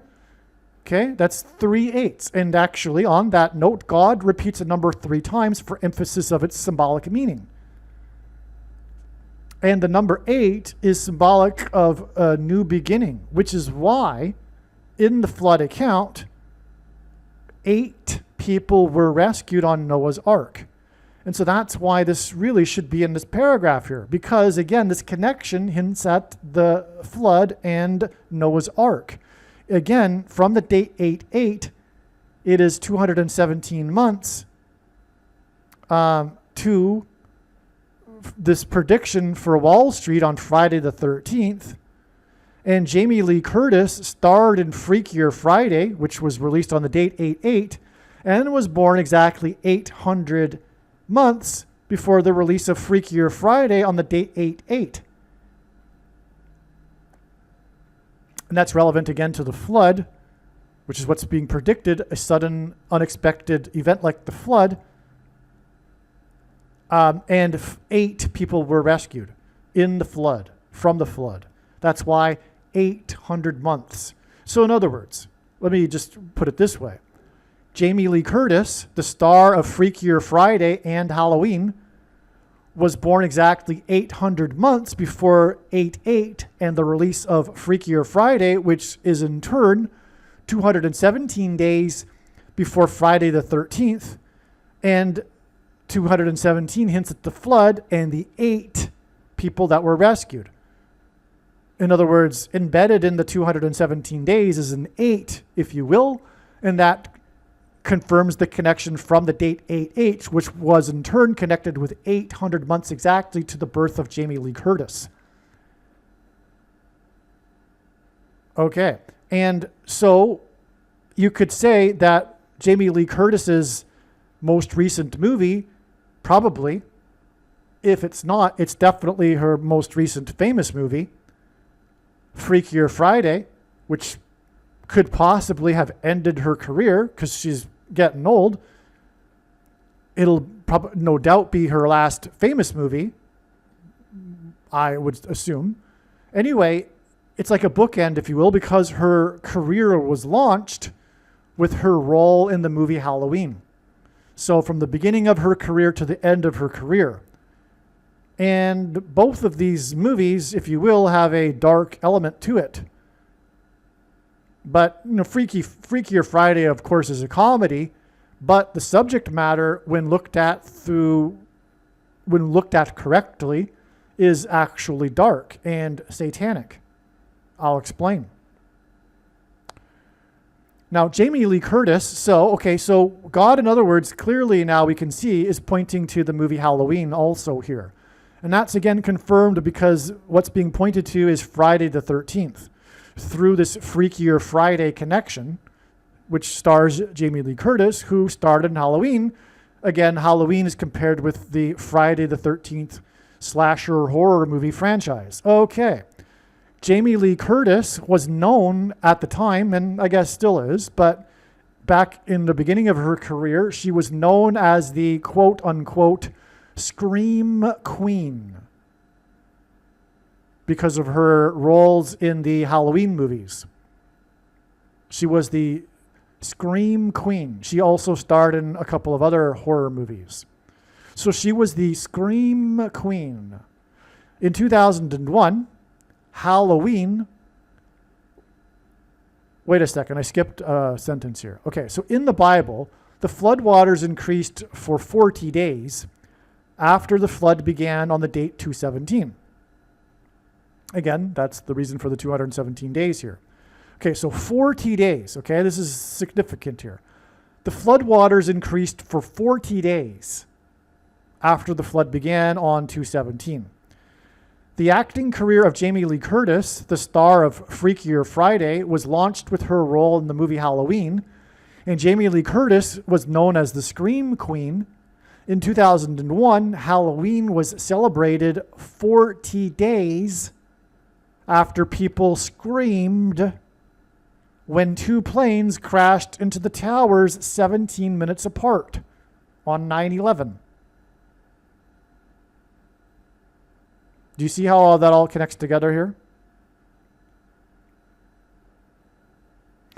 After the two planes crashed into the towers 17 minutes apart, Trump called into the local news TV station and inadvertently trumpeted how his tower at 40 Wall Street had become the tallest tower in Lower Manhattan.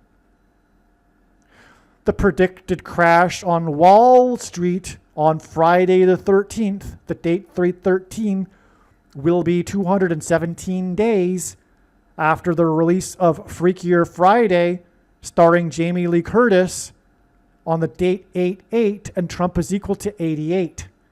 So this brings Trump back into it, full circle, because this 217 days hints at 9/11, which is confirmed through the fact that 217 hints at the 40 days of the flood, and Halloween was 40 days after 9/11 when the two planes struck the tower 17 minutes apart.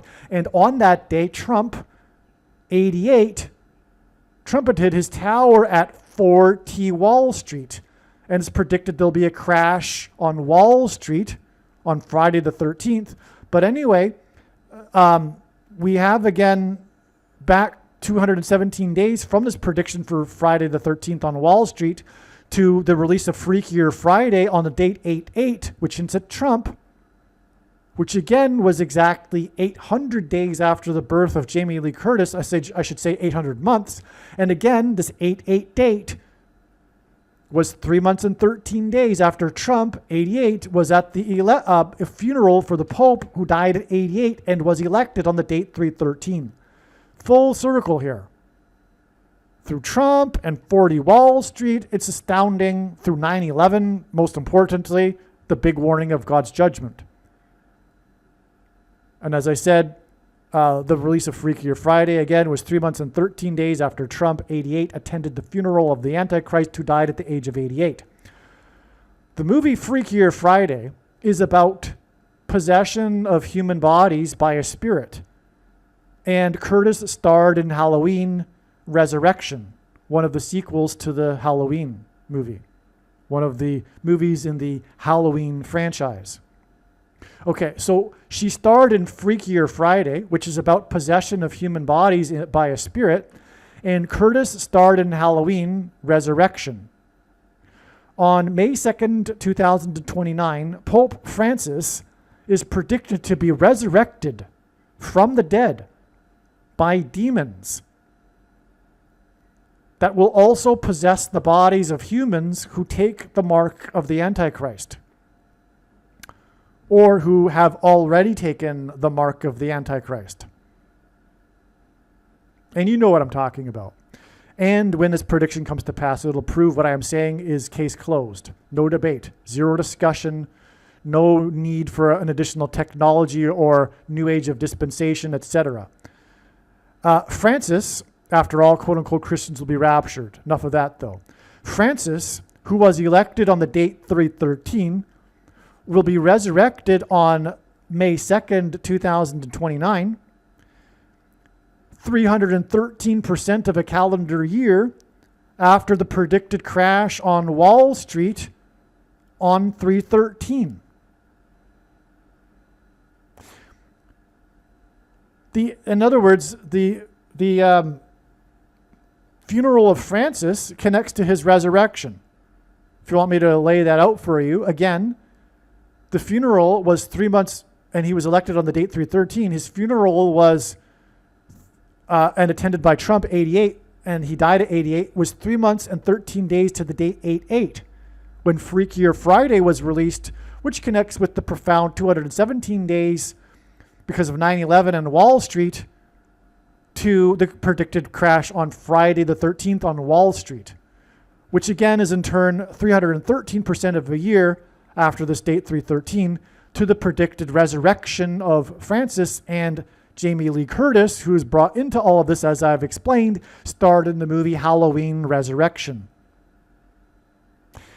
The anniversary of Francis's funeral on April 26, 2029, will be 3 years, 1 month, and 13 days after the predicted stock market crash on the date 313. 3 years, 1 month, and 13 days hints at 313. The predicted crash on Friday, the 313, or Friday the 13th, the date 313, will be exactly 31 weeks, and 31 hints at 13. It's a mirror of the number 13. And 31 weeks is 217 days, which we already discussed. Okay, so the predicted crash on Friday the 13th on the date 313 will be exactly 31 weeks after the release of Freakier Friday on 8/8, which was 3 months and 13 days after Trump, 88, attended the funeral of Francis, who died at 88. Another confirmation here.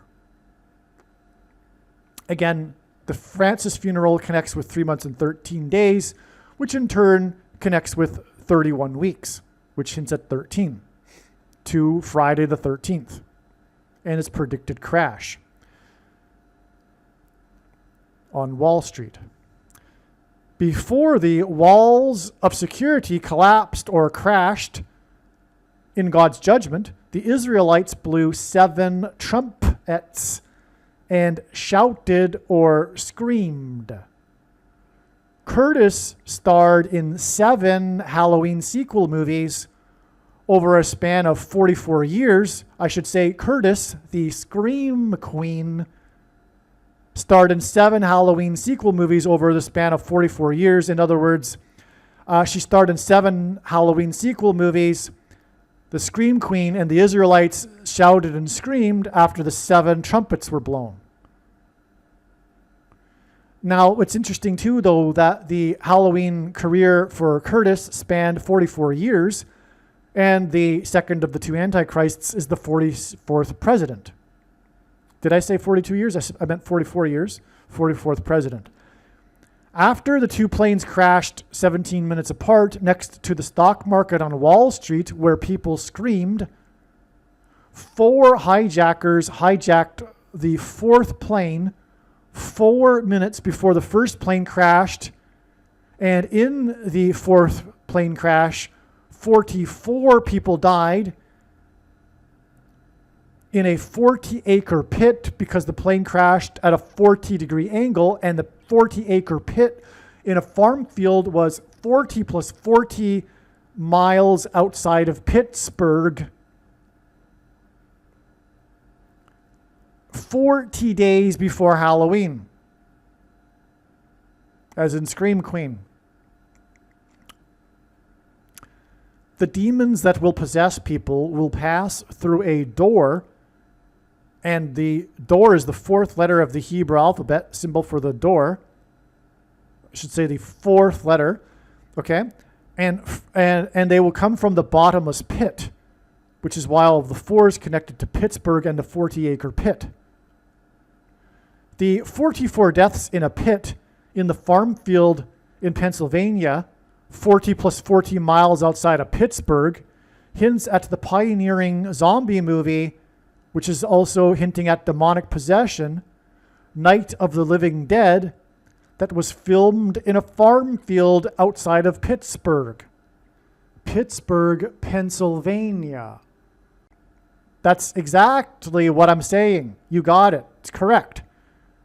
9/11 was hinting at the movie Night of the Living Dead, believe it or not. Furthermore, Revelation 9:11 is the verse that symbolizes this coming demonic possession in the Bible, in Bible prophecy, which will happen after the door is opened and unlocked with the key, and the door is the number 4.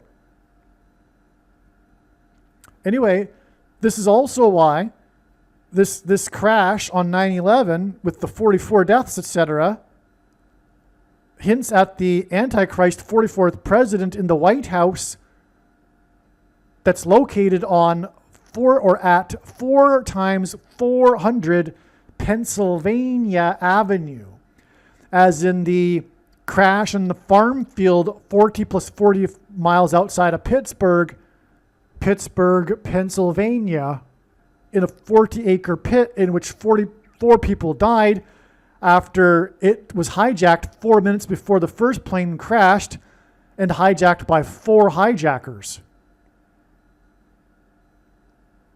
It all points to the 44th president at 4 times 400 Pennsylvania Avenue, who will preside over this coming zombie pandemic, which is hinted at through all of this because it was filmed, this iconic pioneering movie that was filmed on a budget of a dime.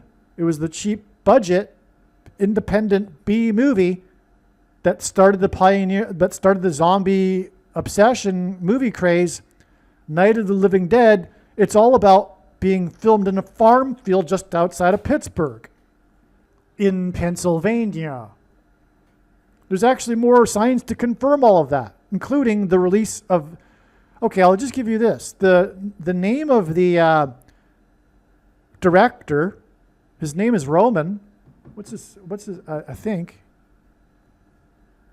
Yeah, his name is George Romero, which hints at Rome and the first of the 2 antichrists, and him being resurrected by demons who will then demonically possess people like zombies.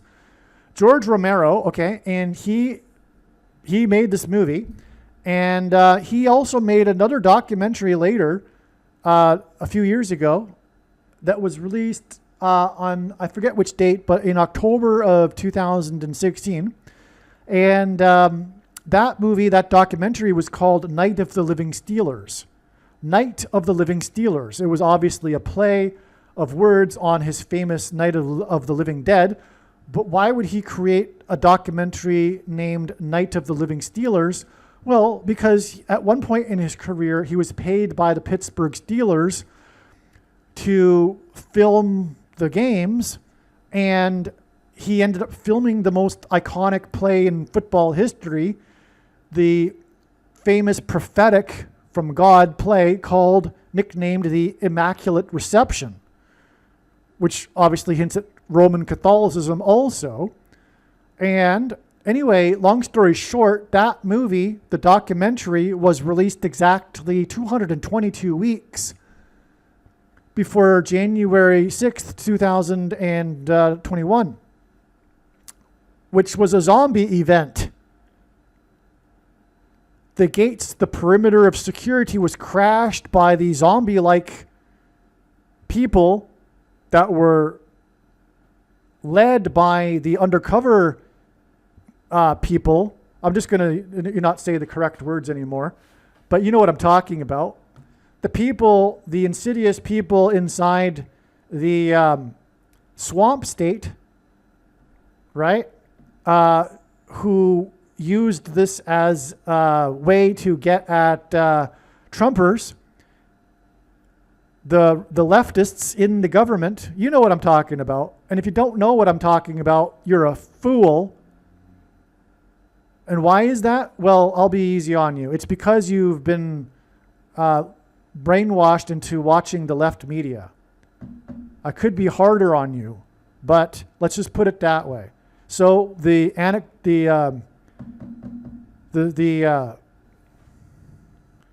antidote to the poison you've been taking is to stop it. Stop watching the mainstream left media, which is also controlled by these same operatives behind the scenes. Okay?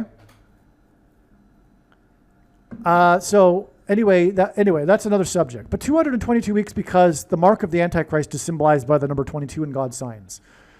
Okay, and so people are going to be demonically possessed through the mark of the Antichrist, which is the thing, and you know what I'm talking about. All right, and so anyway, that's enough of that. I just wanted to add that in there because we have in this paragraph the movie Night of the Living Dead that was brought up, and Pennsylvania.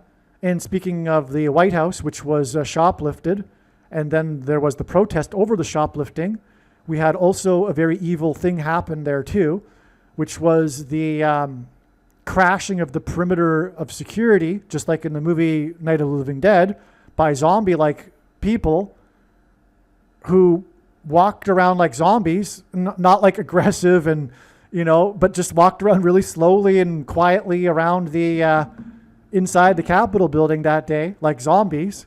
Didn't really know what they were doing, just walking around dazed and confused, just like zombies. It's all a prophetic sign. And everything that I'm saying will be proven to be true when the prediction comes to pass. Do you understand? I'm not playing around here. When this prediction comes to pass, it'll prove everything that I just said. Enough is enough. Stop the left propaganda. You have been brainwashed. It's a time to wake up. I'll add a couple more things here. The truth is that you love the lies. If you don't know the truth about the sixth day of the first month in 2021, if you don't know the truth, it's because, not because you watch the left media and you've been brainwashed, but also because you love the lies. You love the lies of the left. And why is that? Because you are spiritually aligned with Satan. That's the truth. And I am trying to help you. You love the lies, and it's all spiritual. You are in rebellion against the righteous Christian God of the Bible. You are going to hell. You have and will take again the mark of the Antichrist described in Bible prophecy. You love the lies. This is spiritual truth going on here. Why do you love the lies? Because as someone on the left, you hate those who hate evil. You don't necessarily know that consciously, but that's the truth. I will also add that I know far better than you and anyone the reason and purpose for this prediction that is from God. Make no mistake, I know more than you the reason for this prediction that is from God. And it is to prove to you every single thing that I have just said. And I was only scratching the surface. I don't want to make this a political video. But I need to be clear. I know more than you the reason and purpose for this prediction. All right? And it is to prove what I have just said. That is the purpose of this prediction. It is the reason why God has given me a voice through this prediction, and I know more than you the reason why God has given me a voice through this prediction. Case closed.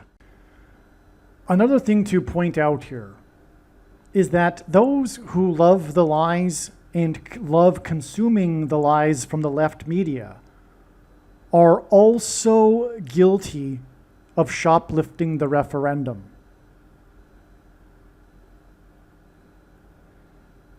Those who love consuming the lies of the left from the left media are also guilty. They are participants. And one thing that they have participated in that is evil over the last years is the shoplifting of the referendum.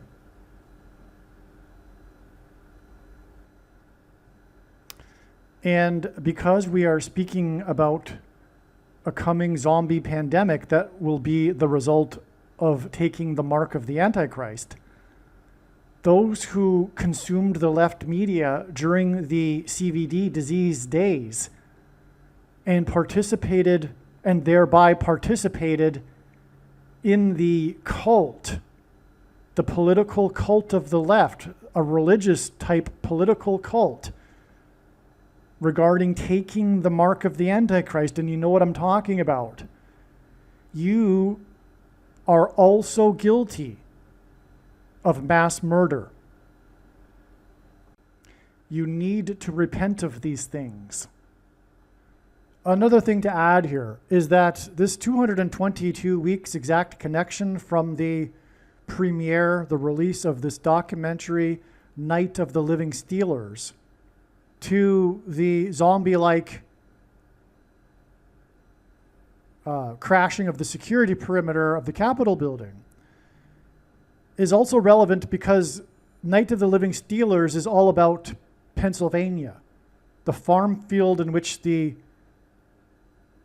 first of all, the Night of the Living, the Steelers play in Pittsburgh, Pennsylvania, which is where the movie was filmed, in the farm field near Pittsburgh, Pennsylvania, which is where the plane crashed on 9/11.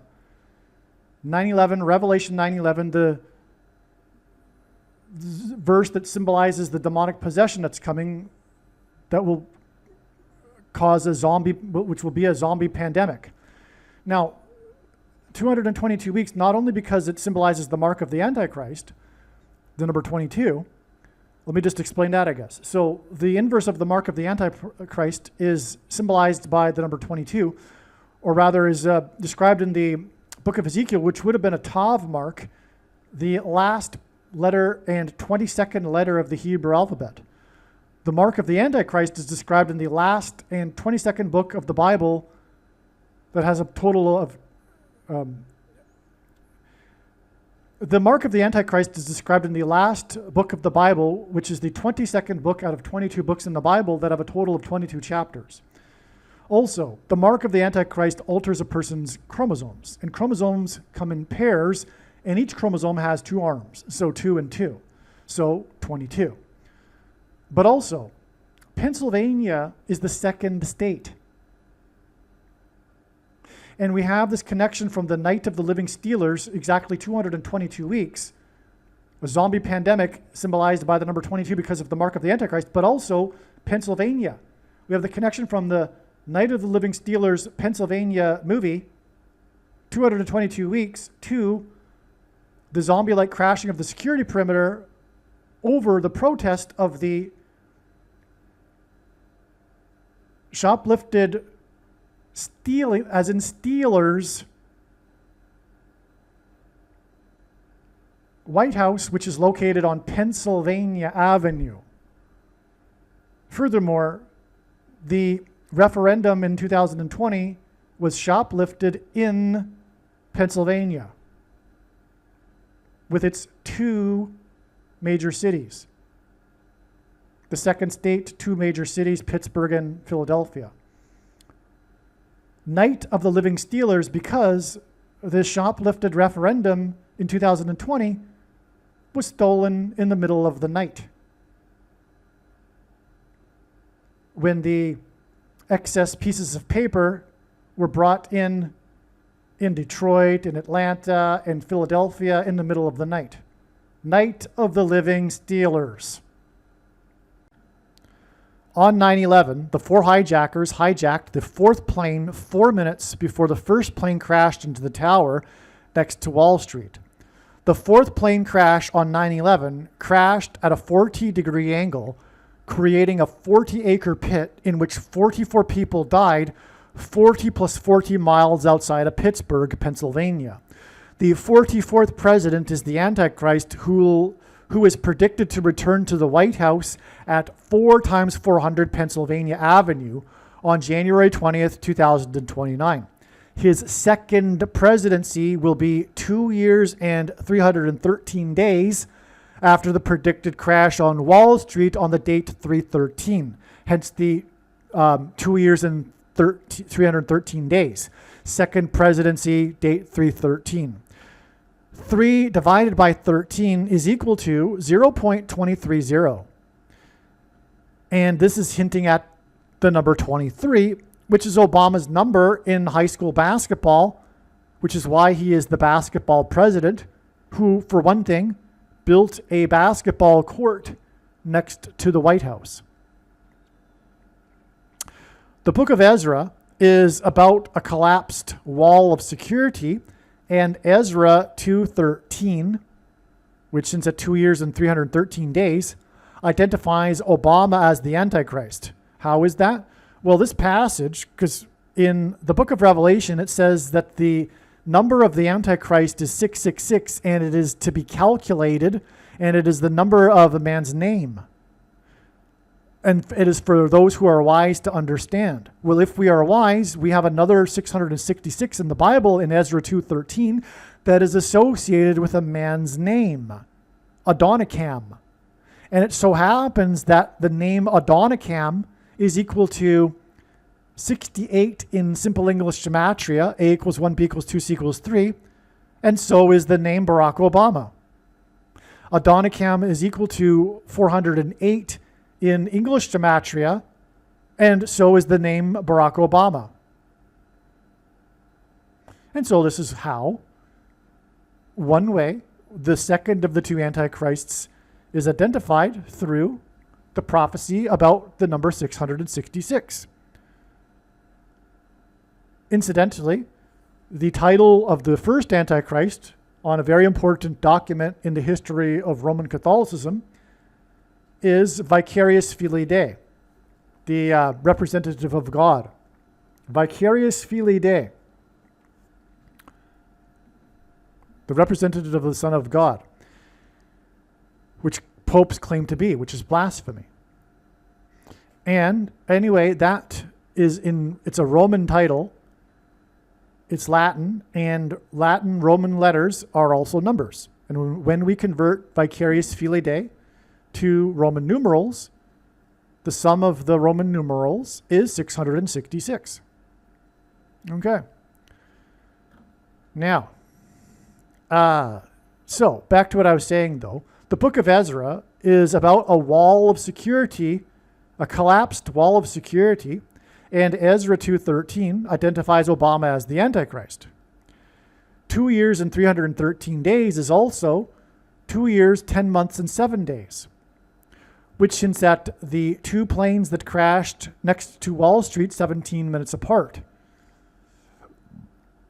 And again, on that same day was the 44 deaths in the pit, 40-acre pit, 40 plus 40 miles outside of Pittsburgh, in a plane hijacked by 4 people, the fourth plane of the day, and it was hijacked 4 minutes before the first plane struck, before the other plane struck 17 minutes later. So what I am doing here is I'm demonstrating how this predicted crash on Wall Street, which is near where the 9/11 events took place, on this 313 date, will in turn prophetically connect to the return of the Antichrist, the 44th president, on January 20th, 2029. Okay, and again, not only is it 2 years and 313 days, which I explained how that's relevant, but it's also 2 years, 10 months, and 7 days, which is also very relevant as well. Because again, the two planes crashed next to Wall Street 17 minutes apart. And again, this date is about the predicted crash on Wall Street, which obviously hints at the crashes next to Wall Street, which is why this is relevant. The 2 years, 10 months, and 7 days is relevant from this predicted crash on Wall Street.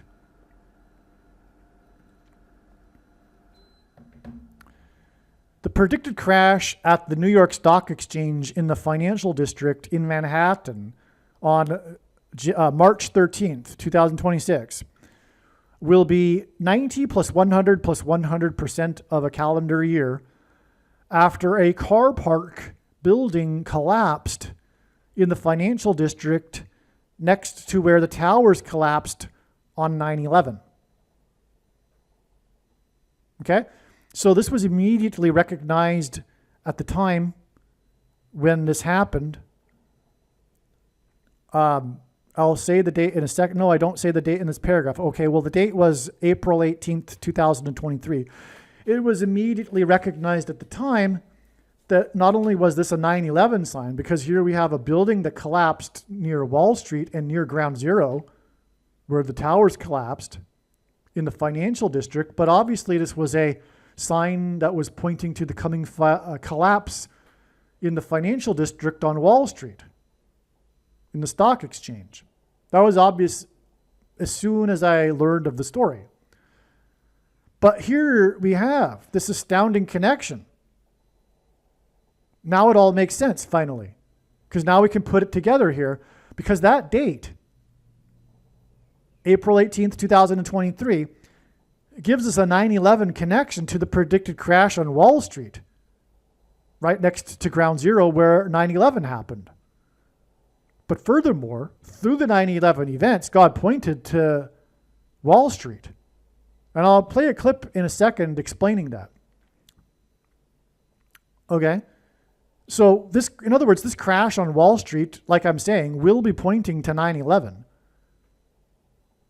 I mean, God warned of this through the crash on 9/11 near Wall Street. God actually was warning, pointing to the two pillars of security of America. Its economic power and its military power. But its military power is, of course, rooted in its economic power. But its military power is symbolized by the Pentagon, which is why a plane struck the Pentagon on that day. But the reason why the World Trade Center towers collapsed next to Wall Street is because God was pointing to the pillar of security, which is America's economic strength, which is symbolized by the stock exchange. Okay? So God was warning of the collapse of America's security, its walls of security, which is a parallel with the Bible when the walls of security collapsed in God's judgment on ancient Jericho, which is why it's called Wall Street.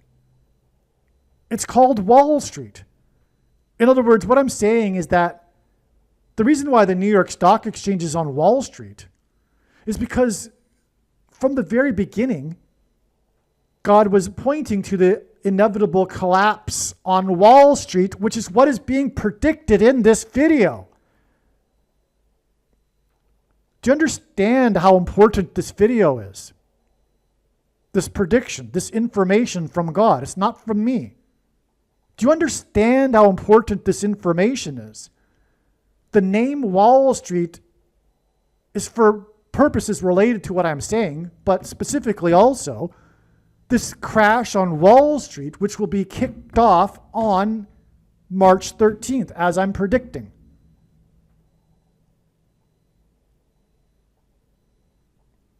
From the very beginning, Wall Street was named for what I am predicting.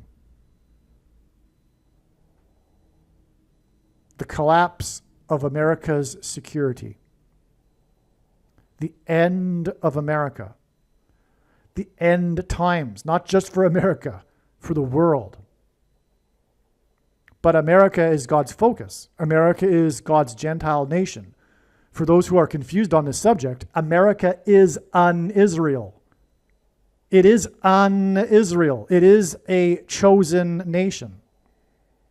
Sometimes people ask me, why are you always so focused on signs in America? And the answer is, because God is. I'm just watching God's signs, and they are all about America. Well, not all. There are, of course, a certain percentage of the signs about Israel. But the two are the same. They're both God's chosen nations.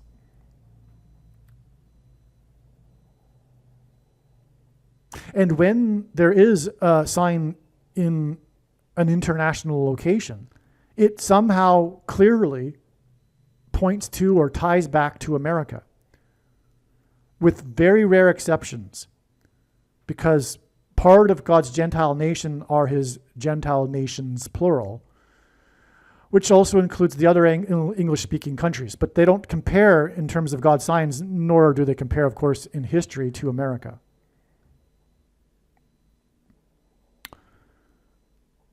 Okay. So, now what I'm saying here is that we have this collapse of the financial district car park and a connection with 9/11 to the predicted crash on Wall Street. And again, I'll play a clip. I'll show you how Wall Street was pointed to through the events of 9/11. Now, so let's just continue this paragraph, and then I'll play that clip that I just said I would. The car park was 4 stories high, and at the time, 4 New York City sheriff's cars were in the car park. 4 people went to the hospital. The 4-story car park collapsed at 4 p.m., which happens to be the closing time of the New York Stock Exchange. And that too is symbolic because it's the closing time of the stock market. And actually what's being predicted is in fact a closure of the stock market before the normal closing time of the day.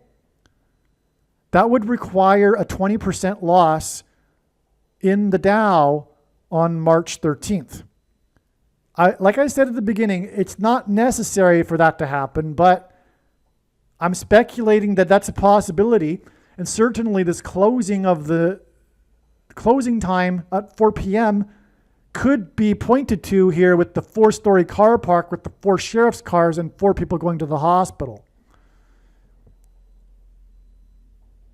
In either case, it's definitely hinting at Barack Obama, as I'll explain right here. It is predicted that on 3/13 that the stock market will collapse and close for the day before its usual closing time of 4 p.m. To confirm his signs and connections, God pairs the numbers 23 and 44 together in order to point to the 44th president who wore jersey number 23 in high school basketball. And again, this is how God's true big picture of signs, patterns, and connections works, which is only being explained on this channel. It works on the principle of second and third and multiple witnesses confirming a matter, as the Bible says is required. And this is what makes what is being explained on this channel true and not a product of one's imagination and different and unique than everything else on the internet that claims to be an analysis of God's prophetic signs. And if we think about it, one simple way in which God would provide a second witness for us is through pairing certain numbers together, such as 23 and 44. And I know these are the numbers because I have been studying his big picture of signs, patterns, and connections from morning till night for more than full-time hours for more than 8 years. This is how it works. 23 and 44 are the building blocks, which is why I said earlier, one reason is that the big picture of signs, the true big picture of signs, which is only being explained on this channel, identifies the Antichrist and is built. The building blocks of the big picture of signs is identifying the Antichrist through, for example, pairing 23 and 44. These are, in other words, the building blocks that build the big picture of signs. And all of what I have just said will be proven to be true when this prediction comes to pass. God pairs 23 and 44 together. And I just explained why. The 44th president wore number 23. That's why we have this. Because the date, this is the reason why the collapse of the 4-story car park with 4 sheriff's cars and 4 that went to the hospital at 4 p.m. connects to the predicted collapse of stocks and in the stock exchange on Wall Street on the date 3/13, because 3 divided by 13 is 0.230, which gives us a pairing of 23 and 44. Jesus' official arrival into Jerusalem and first coming was on the 10th day of the first month in the Hebrew calendar. This is 110, and this hints at the number 110. In the book of Joshua, the date on which the Hebrews crossed over the Jordan River and officially entered the Promised Land was also on the 10th day of the first month, which is 110 and hints at the number 110. Jesus' first coming is symbolized by the number 110. This is why on 9/11, the two towers that collapsed were each 110 stories high. The collapse of two towers that were 110 floors was symbolism for Jesus' second coming. In the book of Joshua in the Bible, Joshua died at the age of 110. Joshua led the Hebrews around the security walls of the ancient city of Jericho before they collapsed in judgment. On 9/11, the Twin Towers, which were 110 stories high, collapsed, engendering a small earthquake that cracked the foundation of Federal Hall, where George Washington was inaugurated, on Wall Street. President George Washington was a founding father, and his inauguration as the first president was a symbolic founding of the nation. The cracking of the foundation of Federal Hall on Wall Street on 9/11 symbolized America's foundation in God being cracked. This is because after Washington's inauguration at Federal Hall, he then walked down Wall Street to Trinity Chapel, where he consecrated the nation to God, saying that if the nation were to ever turn away from God, it would lose its blessings. After 9/11, Trinity Chapel was called the Miracle Chapel, as it was the only building at Ground Zero to have survived. It did not even suffer a broken window due to the 70-year-old sycamore tree that was uprooted as it sheltered the chapel from the falling debris. In commemoration of this sycamore tree outside the chapel, today there is a huge bronze statue of its roots. In other words, through the 9/11 events, God was pointing to Trinity Chapel and Washington's covenantal consecration of the nation to God at Trinity Chapel. Wall Street is named after the original 9-foot-high wall of security that the Dutch built to keep the British and the Indians out. The collapse of 110 floors that cracked the foundation of Federal Hall on Wall Street, which is named after a 9-foot-high security wall, hints at 9/11 and points to Joshua, who died at 110, and the Hebrews that marched around the walls of security before they collapsed in judgment. 110 floors and the 9-foot-high wall of security that was Wall Street points to George Washington's march down Wall Street to Trinity Chapel that symbolized a covenantal relationship between America and God. To this effect, Washington's march down Wall Street with the New York Stock Exchange, the building that symbolizes America's financial strength, located on one side of the street, and Federal Hall, the building that symbolizes America's governmental and institutional strength on the other side, also pointed to the cutting rights ritual practiced in ancient Israel that was used in Abraham's and God's ritual walk in their covenant that is described in Genesis 15. A covenant that symbolizes Washington's walk down Wall Street and his covenantal consecration of the nation to God at Trinity Chapel. There are only two nations in the history of the world that were founded not on ethnicity or territory or language, but were founded solely for God: Israel and America. In every daily Bible that is divided into 365 readings, a portion of the Bible for each day of the year, on every September 11th, everyone that reads this standard 365-day Bible reads the passage in the book of Isaiah, chapter 9, verse 11, which is the judgment warning on ancient Israel, which was a raid on ancient Israel by the world's first recorded terrorists, the ancient Assyrians. And the terrorists on 9/11 were from the same part of the world. The Assyrians raided the northern kingdom of Israel first, and then later the southern kingdom of Judah was destroyed, which is why the terrorists on 9/11 hit the North Tower first, followed 17 minutes later by the South Tower. And this Isaiah 9:11 passage includes a mention of collapsed buildings and uprooted sycamore trees.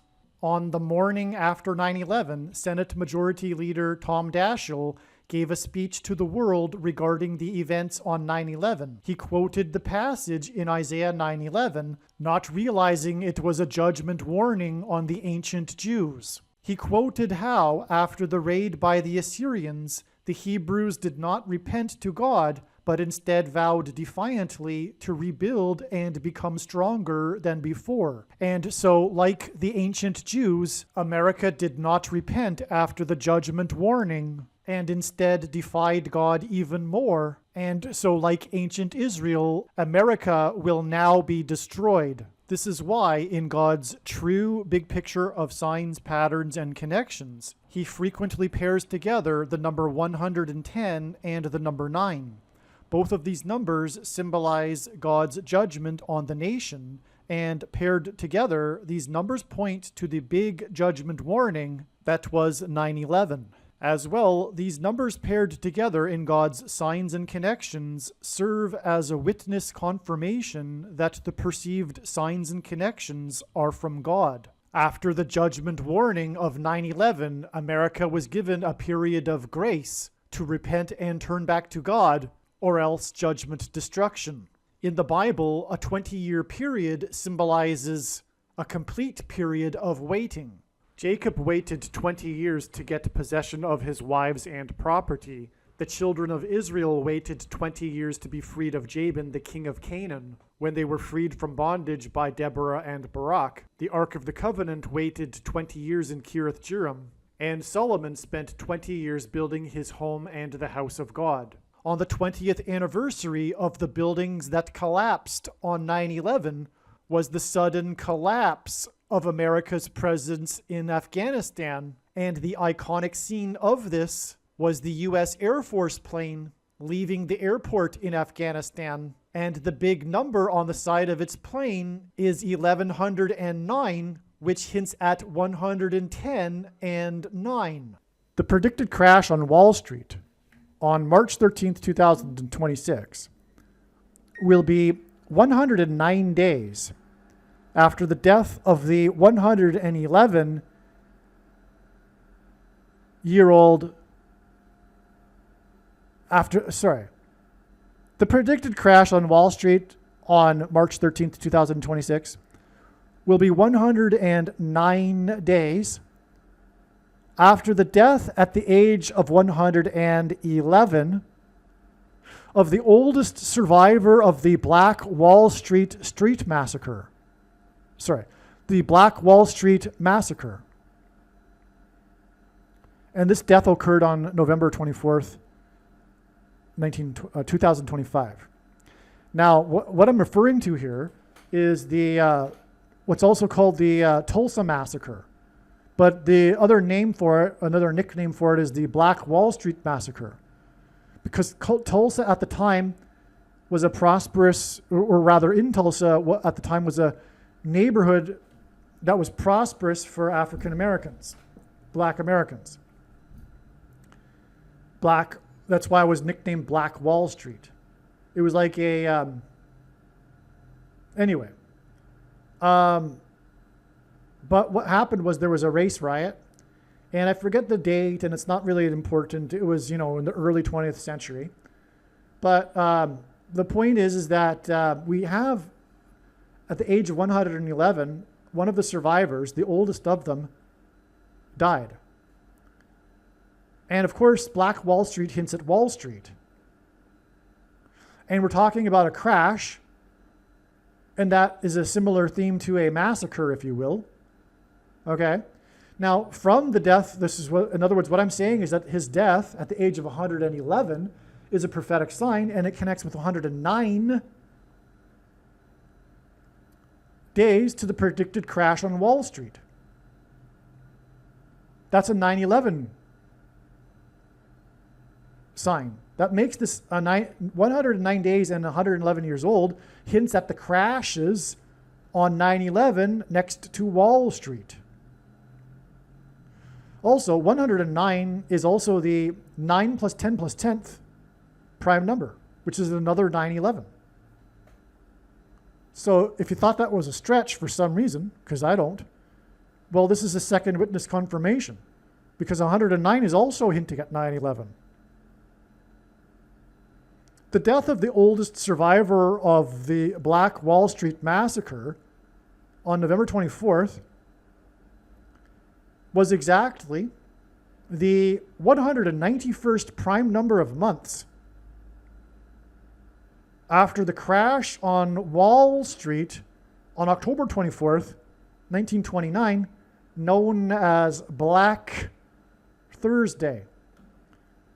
Black Thursday was the kickoff event, the Black Swan financial event, the unexpected, sudden, initial crash of the 1929 stock market crash, which to this date, I'm pretty sure was the biggest crash in history. I could be wrong. There might have been a crash back in the like 1700s or something that was bigger. I'm not sure. But the point is that this is huge because what's being predicted for this Friday is a Black Friday.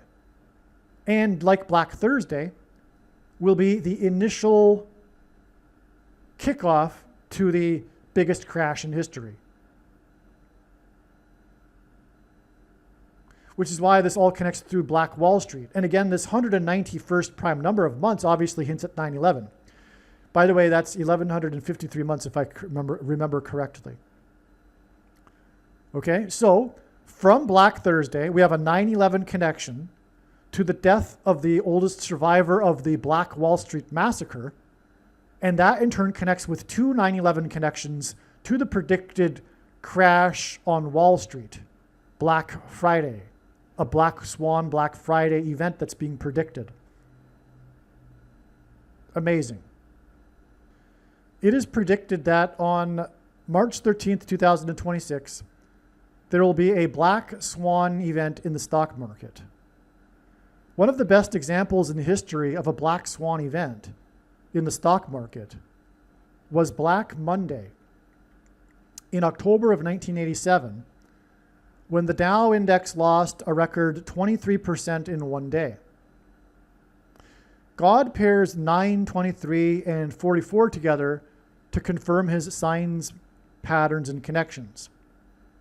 This is because the 44th president, who was inaugurated in 2009, wore jersey number 23 in high school basketball. Okay, again, these are the building blocks of God's signs. These are the building blocks of God's big picture of signs, patterns, and connections. His true big picture of signs, patterns, and connections, which is only being explained on this channel, which works on the principle of second and third and multiple witnesses confirming a matter, as the Bible says is required. And this is what makes what is being explained on this channel true and not a product of one's imagination and different and unique than everything else on the internet that claims to be an analysis of God's prophetic signs. And if we think about it, one simple way in which God would provide a second witness for us is through pairing certain numbers together, such as 9, 23, and 44. And I know these are the numbers because I have been studying his big picture of signs, patterns, and connections from morning till night for more than full-time hours for more than 8 years. That said, I recognized that these are the building blocks. The pairing of 9, 23, and 44 is the building blocks of God's signs 6, 7 years ago, near the beginning of all of this. So, okay, so what we have here is, I'm getting this out of the way here. What we have so far here is the Dow losing 23% in one day, which was a record, and God uses records for signs. Okay, this was a record 23% loss in one day. This is still to date the largest percentage of loss in one day, and will always be the case because now they have the circuit breaker where if the Dow loses 20%, the market closes. Oh, I take that back. It could theoretically surpass 23% because the circuit breaker doesn't get triggered if the 20% level of loss is reached within the last half hour or so of the trading day. Okay. Now, the predicted crash on the date 3/13, which hints at 23, because 3 divided by 13 is 0.230, will be 440.00%. In other words, this is an exact number, and it gives us 44. Of a calendar year after the crash of an MD-87 plane owned by a company named 987 Investments LLC, on the anniversary of the Black Monday crash in 1987. And if you didn't get that, the MD McDonnell Douglas 87 model plane owned by 987 Investments hints at the year 1987.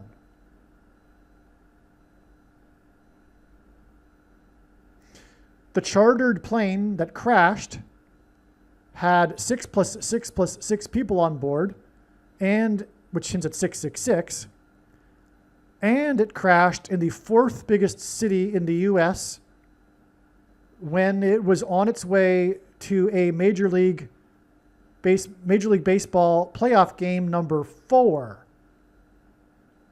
that was in the 2 times third state, which hints at 23. The fourth biggest city and game 4 hints at 44, and the 23rd 2 times third state hints at 23, a pairing of 23 and 44, which, as I just said, also connects with 440% to the date that hints at 23, and a predicted crash, which is why the connection from this plane crash. The plane crash was in Harris County, and the predicted plane crash that will make Obama the president again will involve the death of Kamala Harris. But that's another subject. This crash of the MD-87, owned by 987 Investments LLC, occurred on the 34th anniversary of the Black Monday crash in 1987, 1987. At the time of the plane crashes on 9/11, the Dow was closed at 9,605.51 points, a 0.34 point difference from the prior close at 9,605.85 points.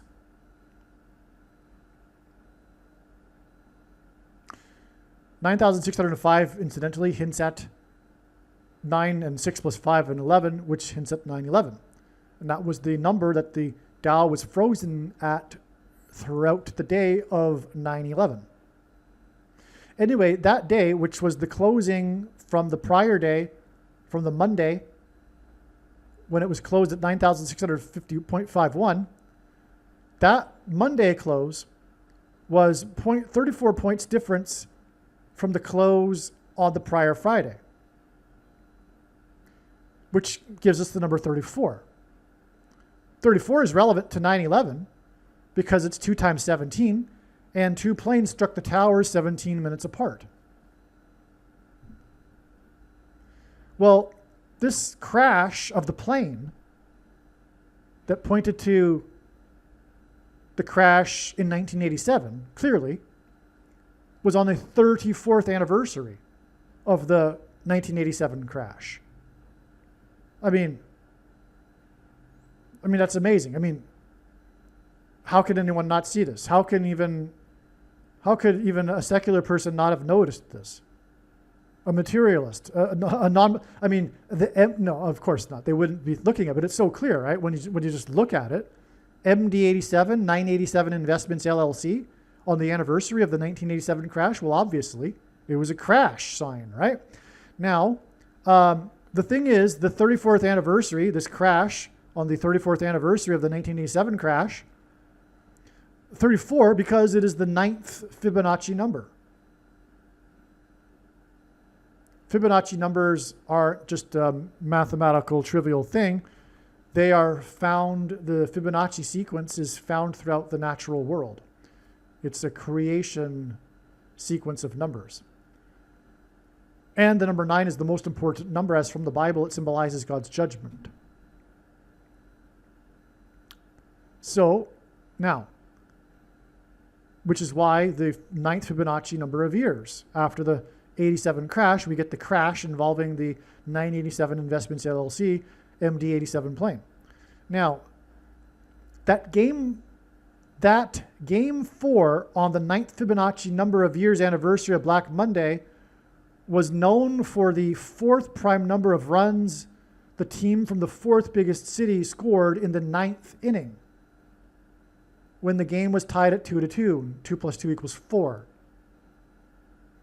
This famous ninth inning on the ninth Fibonacci anniversary of the 23% stock market loss, when the team from the fourth biggest city scored the fourth prime number of runs in the 2 times third state, pairs the numbers 9, 23, and 44, and this confirms the signs and connections. And again, it's 444% of a year to the crash, predicted crash on 3/13, which gives us the number 23.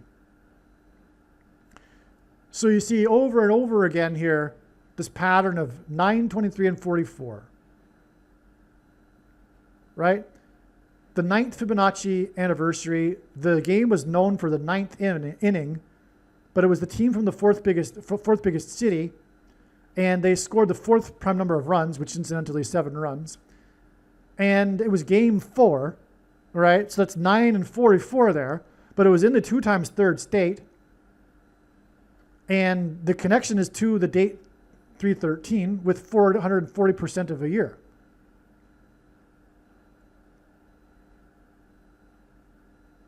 All right.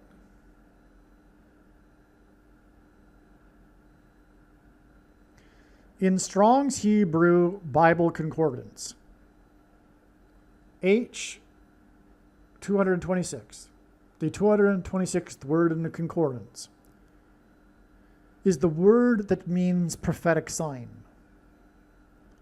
On Black Monday in 1987, the Dow lost 22.6%,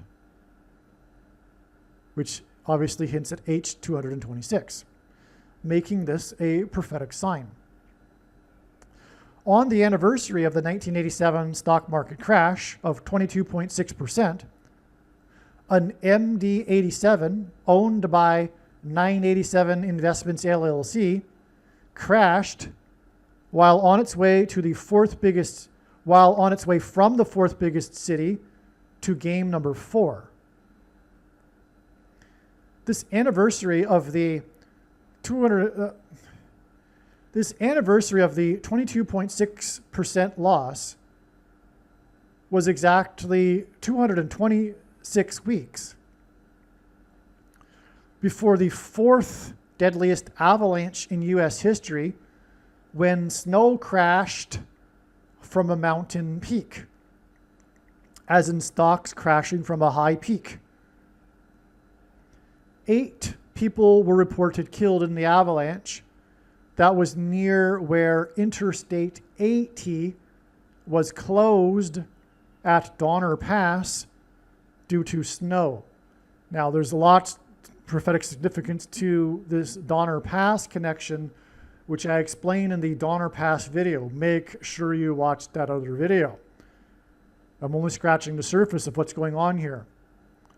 Now, okay, so 8 people died in the avalanche near where the Interstate 80 was closed at the Donner Pass due to snow.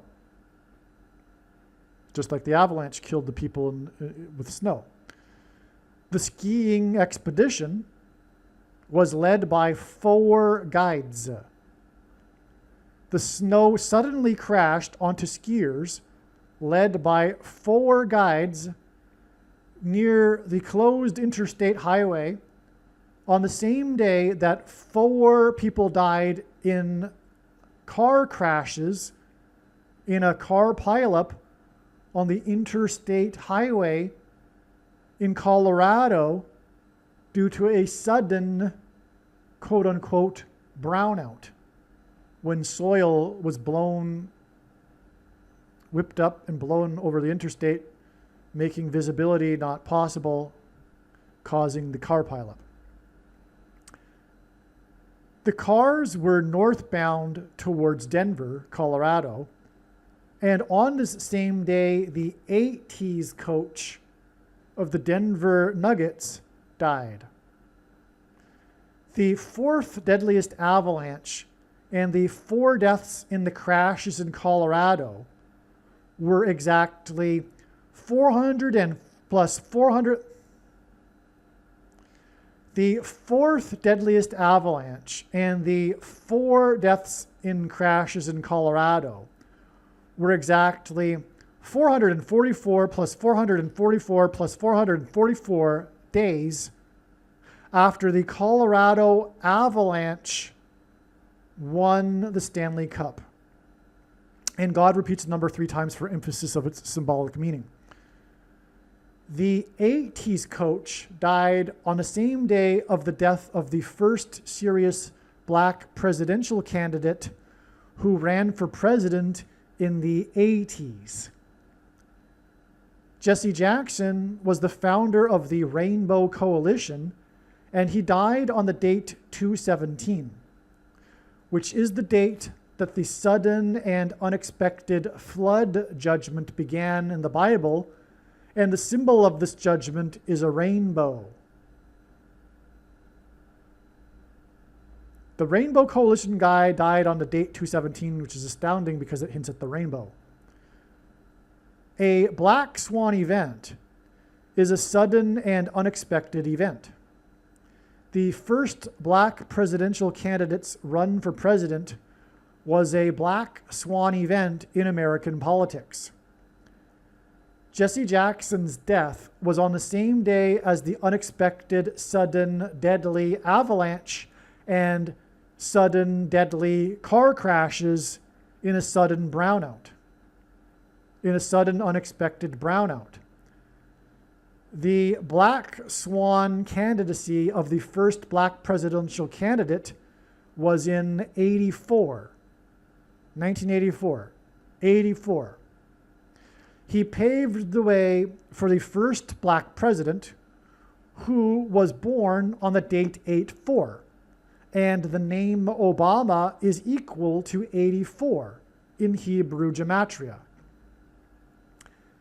The 80s coach of the Colorado team died when 4 people died in the car crashes on the interstate in Colorado. This hints at the number 84, right? 80s coach, 4 deaths, Colorado.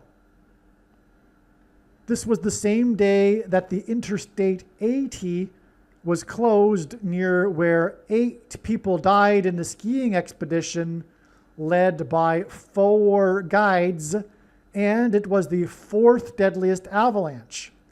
This, too, hints at the number 84, right? Interstate 80, 8 deaths, 4 guides, 4th deadliest avalanche, 84. The death of the 84 Black Swan candidate and these Black Swan disasters on the date 2/17 hinted at the number 84 and the sudden and unexpected Black Swan event that is predicted to be a plane crash that will lead to the sudden and unexpected Black Swan return of the first black president to the White House. The death of the 84 Black Swan candidate, the Black Swan fall of snow that killed 8 people in the 4th deadliest avalanche, the death of the 80s coach for Colorado, and the 4 deaths in the car pileup in Colorado were 4 days after the sudden and unexpected fall and crash of the heavily favored to win figure skater dressed like a black swan, nicknamed Quad God, as in quad being 4, who is the 4-time U.S. national champion. As a result of his shocking and unexpected black swan collapse, he finished in 8th place, which also hinted at 84, right? four-time champion, finished in 8th place, nicknamed Quad God, right? The Black Swan skater finished in 8th place after his shocking and unexpected crash, and he was the last of the 8 plus 8 plus 8th skaters to skate in the event. The death of the 80s coach, the death of the Black Swan 80s candidate, the closure of the I-80, and the death of 8 skiers in the Black Swan avalanche on the date 2/17 is 8 plus 8 plus 8 days before the predicted Black Swan stock market crash on March 13th. Also, this date 2/17, like I said, hints at the flood judgment, which began on the date 2/17, the unexpected sudden flood. And from the flood judgment, 8 people were rescued in the ark. All right? And that's why from this flood date, we have, which was the day of the death of the 80s coach, the death of the Black Swan 80s candidate, the closure of the I-80, and the death, sudden unexpected death of 8 skiers in the Black Swan avalanche on the date 2/17, which hints at the 8 people that were rescued in the flood, is 8 plus 8 plus 8 days before the predicted Black Swan stock market crash, sudden unexpected crash on March 13th. And March 13th will be 2 years, 10 months, and 7 days, which hints at the date 2/17, before the predicted Black Swan return of the first black president on January 20th, 2029. 2 years, 10 months, and 7 days hints at the date of the sudden and unexpected date of the flood in the Bible on the date 2/17. It also hints at 9/11 when the sudden, unexpected 2 planes crashed 17 minutes apart into the 2 towers. The sudden and unexpected Black Swan return of the first black president will be the result of a predicted sudden and unexpected Black Swan plane crash, as in the 9/11 sudden unexpected plane crashes, that will be due to a bird strike, another hint at Black Swan, in the 8 plus 8 plus 8th state, which is more confirmation of the 8 plus 8 plus 8 days to the crash on Wall Street, which is where 9/11 happened, where the planes crashed, the 2 of them 17 minutes apart. The predicted sudden and unexpected Black Swan return of the 44th president is why the skiing expedition was led by 4 guides when the Black Swan 4th deadliest avalanche occurred on the same day that 4 people died in the Black Swan brownout car pileup. Again, the skiing expedition led by 4 guides in the 4th deadliest avalanche and the death of 4 people in the car pileup was 440.00% of a year after the plane crash in the 4th biggest city, the plane that was on its way to Game 4 on the anniversary of the Black Swan Black Monday stock market crash. This is merely scratching the surface of the reasons for how this prediction is known in advance.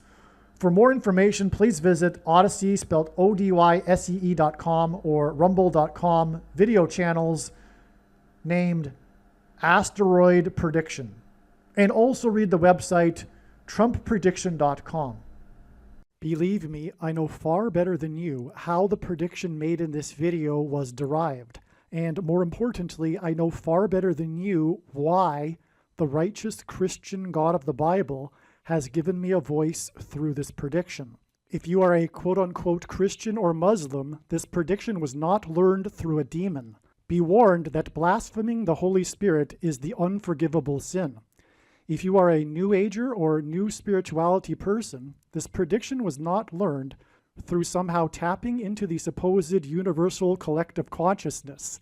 If you are a conspiracy theorist, this prediction was not learned through figuring out a supposed code that the Illuminati and Satanists are using.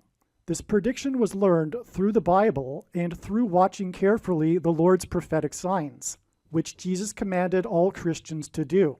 Besides proving that Jesus Christ is the Lord, the reason why God has given me a voice through this prediction is to prove that the controversial things that I am saying in the videos on this channel are the truth. Therefore, a wise person will want to watch all of the videos on this channel. What I will also do is create a video or two that summarizes some of the controversial things that the Lord will prove to be true when the prediction being made in this video comes to pass. I will leave links to these must-watch videos in the description box below this video. Again, the purpose of this prediction, that is from God, is to prove these things that I will talk about. And therefore, it would be foolish to not watch the videos that I will leave links for in the description box below this video. Aliens and UFOs are demons masquerading as aliens and UFOs. Most people's spiritual experiences are demonic deception, especially if they are not a true follower of Christ. In the last days, many people who claim to be a follower of Christ will have spiritual experiences that are in reality demonic. God became a man and died a horrible death at the hand of the ruler of this world, Satan, and then defeated death for you, so that you too can overcome death, which is the price that must be paid for sin. It is time to repent, which means to change one's ways and turn to God and become a disciple of Jesus. Do not listen to or follow the example of most quote-unquote Christians. Instead, follow the teachings of Jesus, which most quote-unquote Christians ignore. Like Jesus, you must surrender your life. Put nothing ahead of Jesus, your Lord. Like Jesus, you must lay down your life so that you may live. As Jesus said, one must die first, like a kernel of wheat going into the ground, in order to then grow and produce fruit. And like Jesus said, one must produce fruit, or else like a branch or a tree not producing fruit, they will be thrown into the fire. Jesus was speaking to quote-unquote Christians when he said this. One must die the self in order to be born again. And like Jesus said, one must be born again to enter the kingdom. Like Jesus, you must sacrifice your life for the sake of the coming kingdom. It means to do work that involves some form of sacrifice and risk. To have faith does not mean to intellectually agree. You need to demonstrate your faith through taking action. To have faith means to trust in God's promises. Taking action demonstrates trust and fear of the Lord. The primary reason that the wrath of God is coming upon America is quote-unquote Christians that do not get what I have just explained. The only reason a Christian is alive is in order to help other people become Christians and make it to the kingdom. Do not be deceived by those on the political left claiming to be quote-unquote Christians. There is no such thing as a Christian on today's political progressive left. Jesus said, "Do not think I have come to abolish or change any bit of the law or the prophets of the Old Testament Bible." In other words, the God of the Old Testament Bible is the exact same God of the New Testament Bible. It is essential that you learn about the God of the Bible and his ways. The God of the Old Testament Bible is looking to see who will fear him, and to fear God is not the same thing as quote-unquote revering or honoring God. Through Christ's ransom payment, a Christian is someone who has been redeemed and freed from slavery to sin and Satan. In response, a true Christian recognizes that their life in this world does not belong to them, and they become a willing slave to Jesus for the sake of the kingdom. Please leave a like and upvote the video, and once this prediction has come to pass, share this video with everyone you know, and more, don't stop sharing it everywhere in social media. And don't only put the link to this video or another video on this channel in comments sections of places you typically visit, but importantly, put the link to the video in places you never visit, where people who don't think like you visit. If you are a quote-unquote Christian, nothing in terms of an evangelism tool compares to this video with its prediction. It is a massive bag of gold.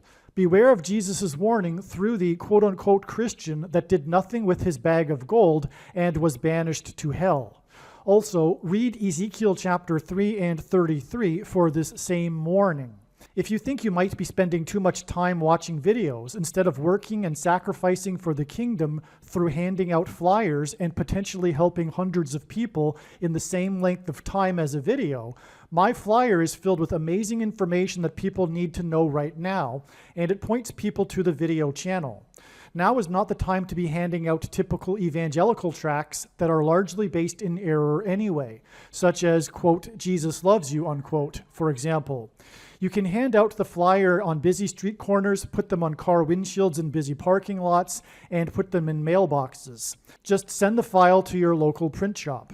You can download the file from the website. Please leave a like and upvote the video, and once this prediction has come to pass, share this video with everyone you know, and more, don't stop sharing it everywhere in social media. It is essential that everyone immediately read the homepage of my website, asteroidprediction.com. If you are watching this on the YouTube platform, please note that not all of the videos are on YouTube.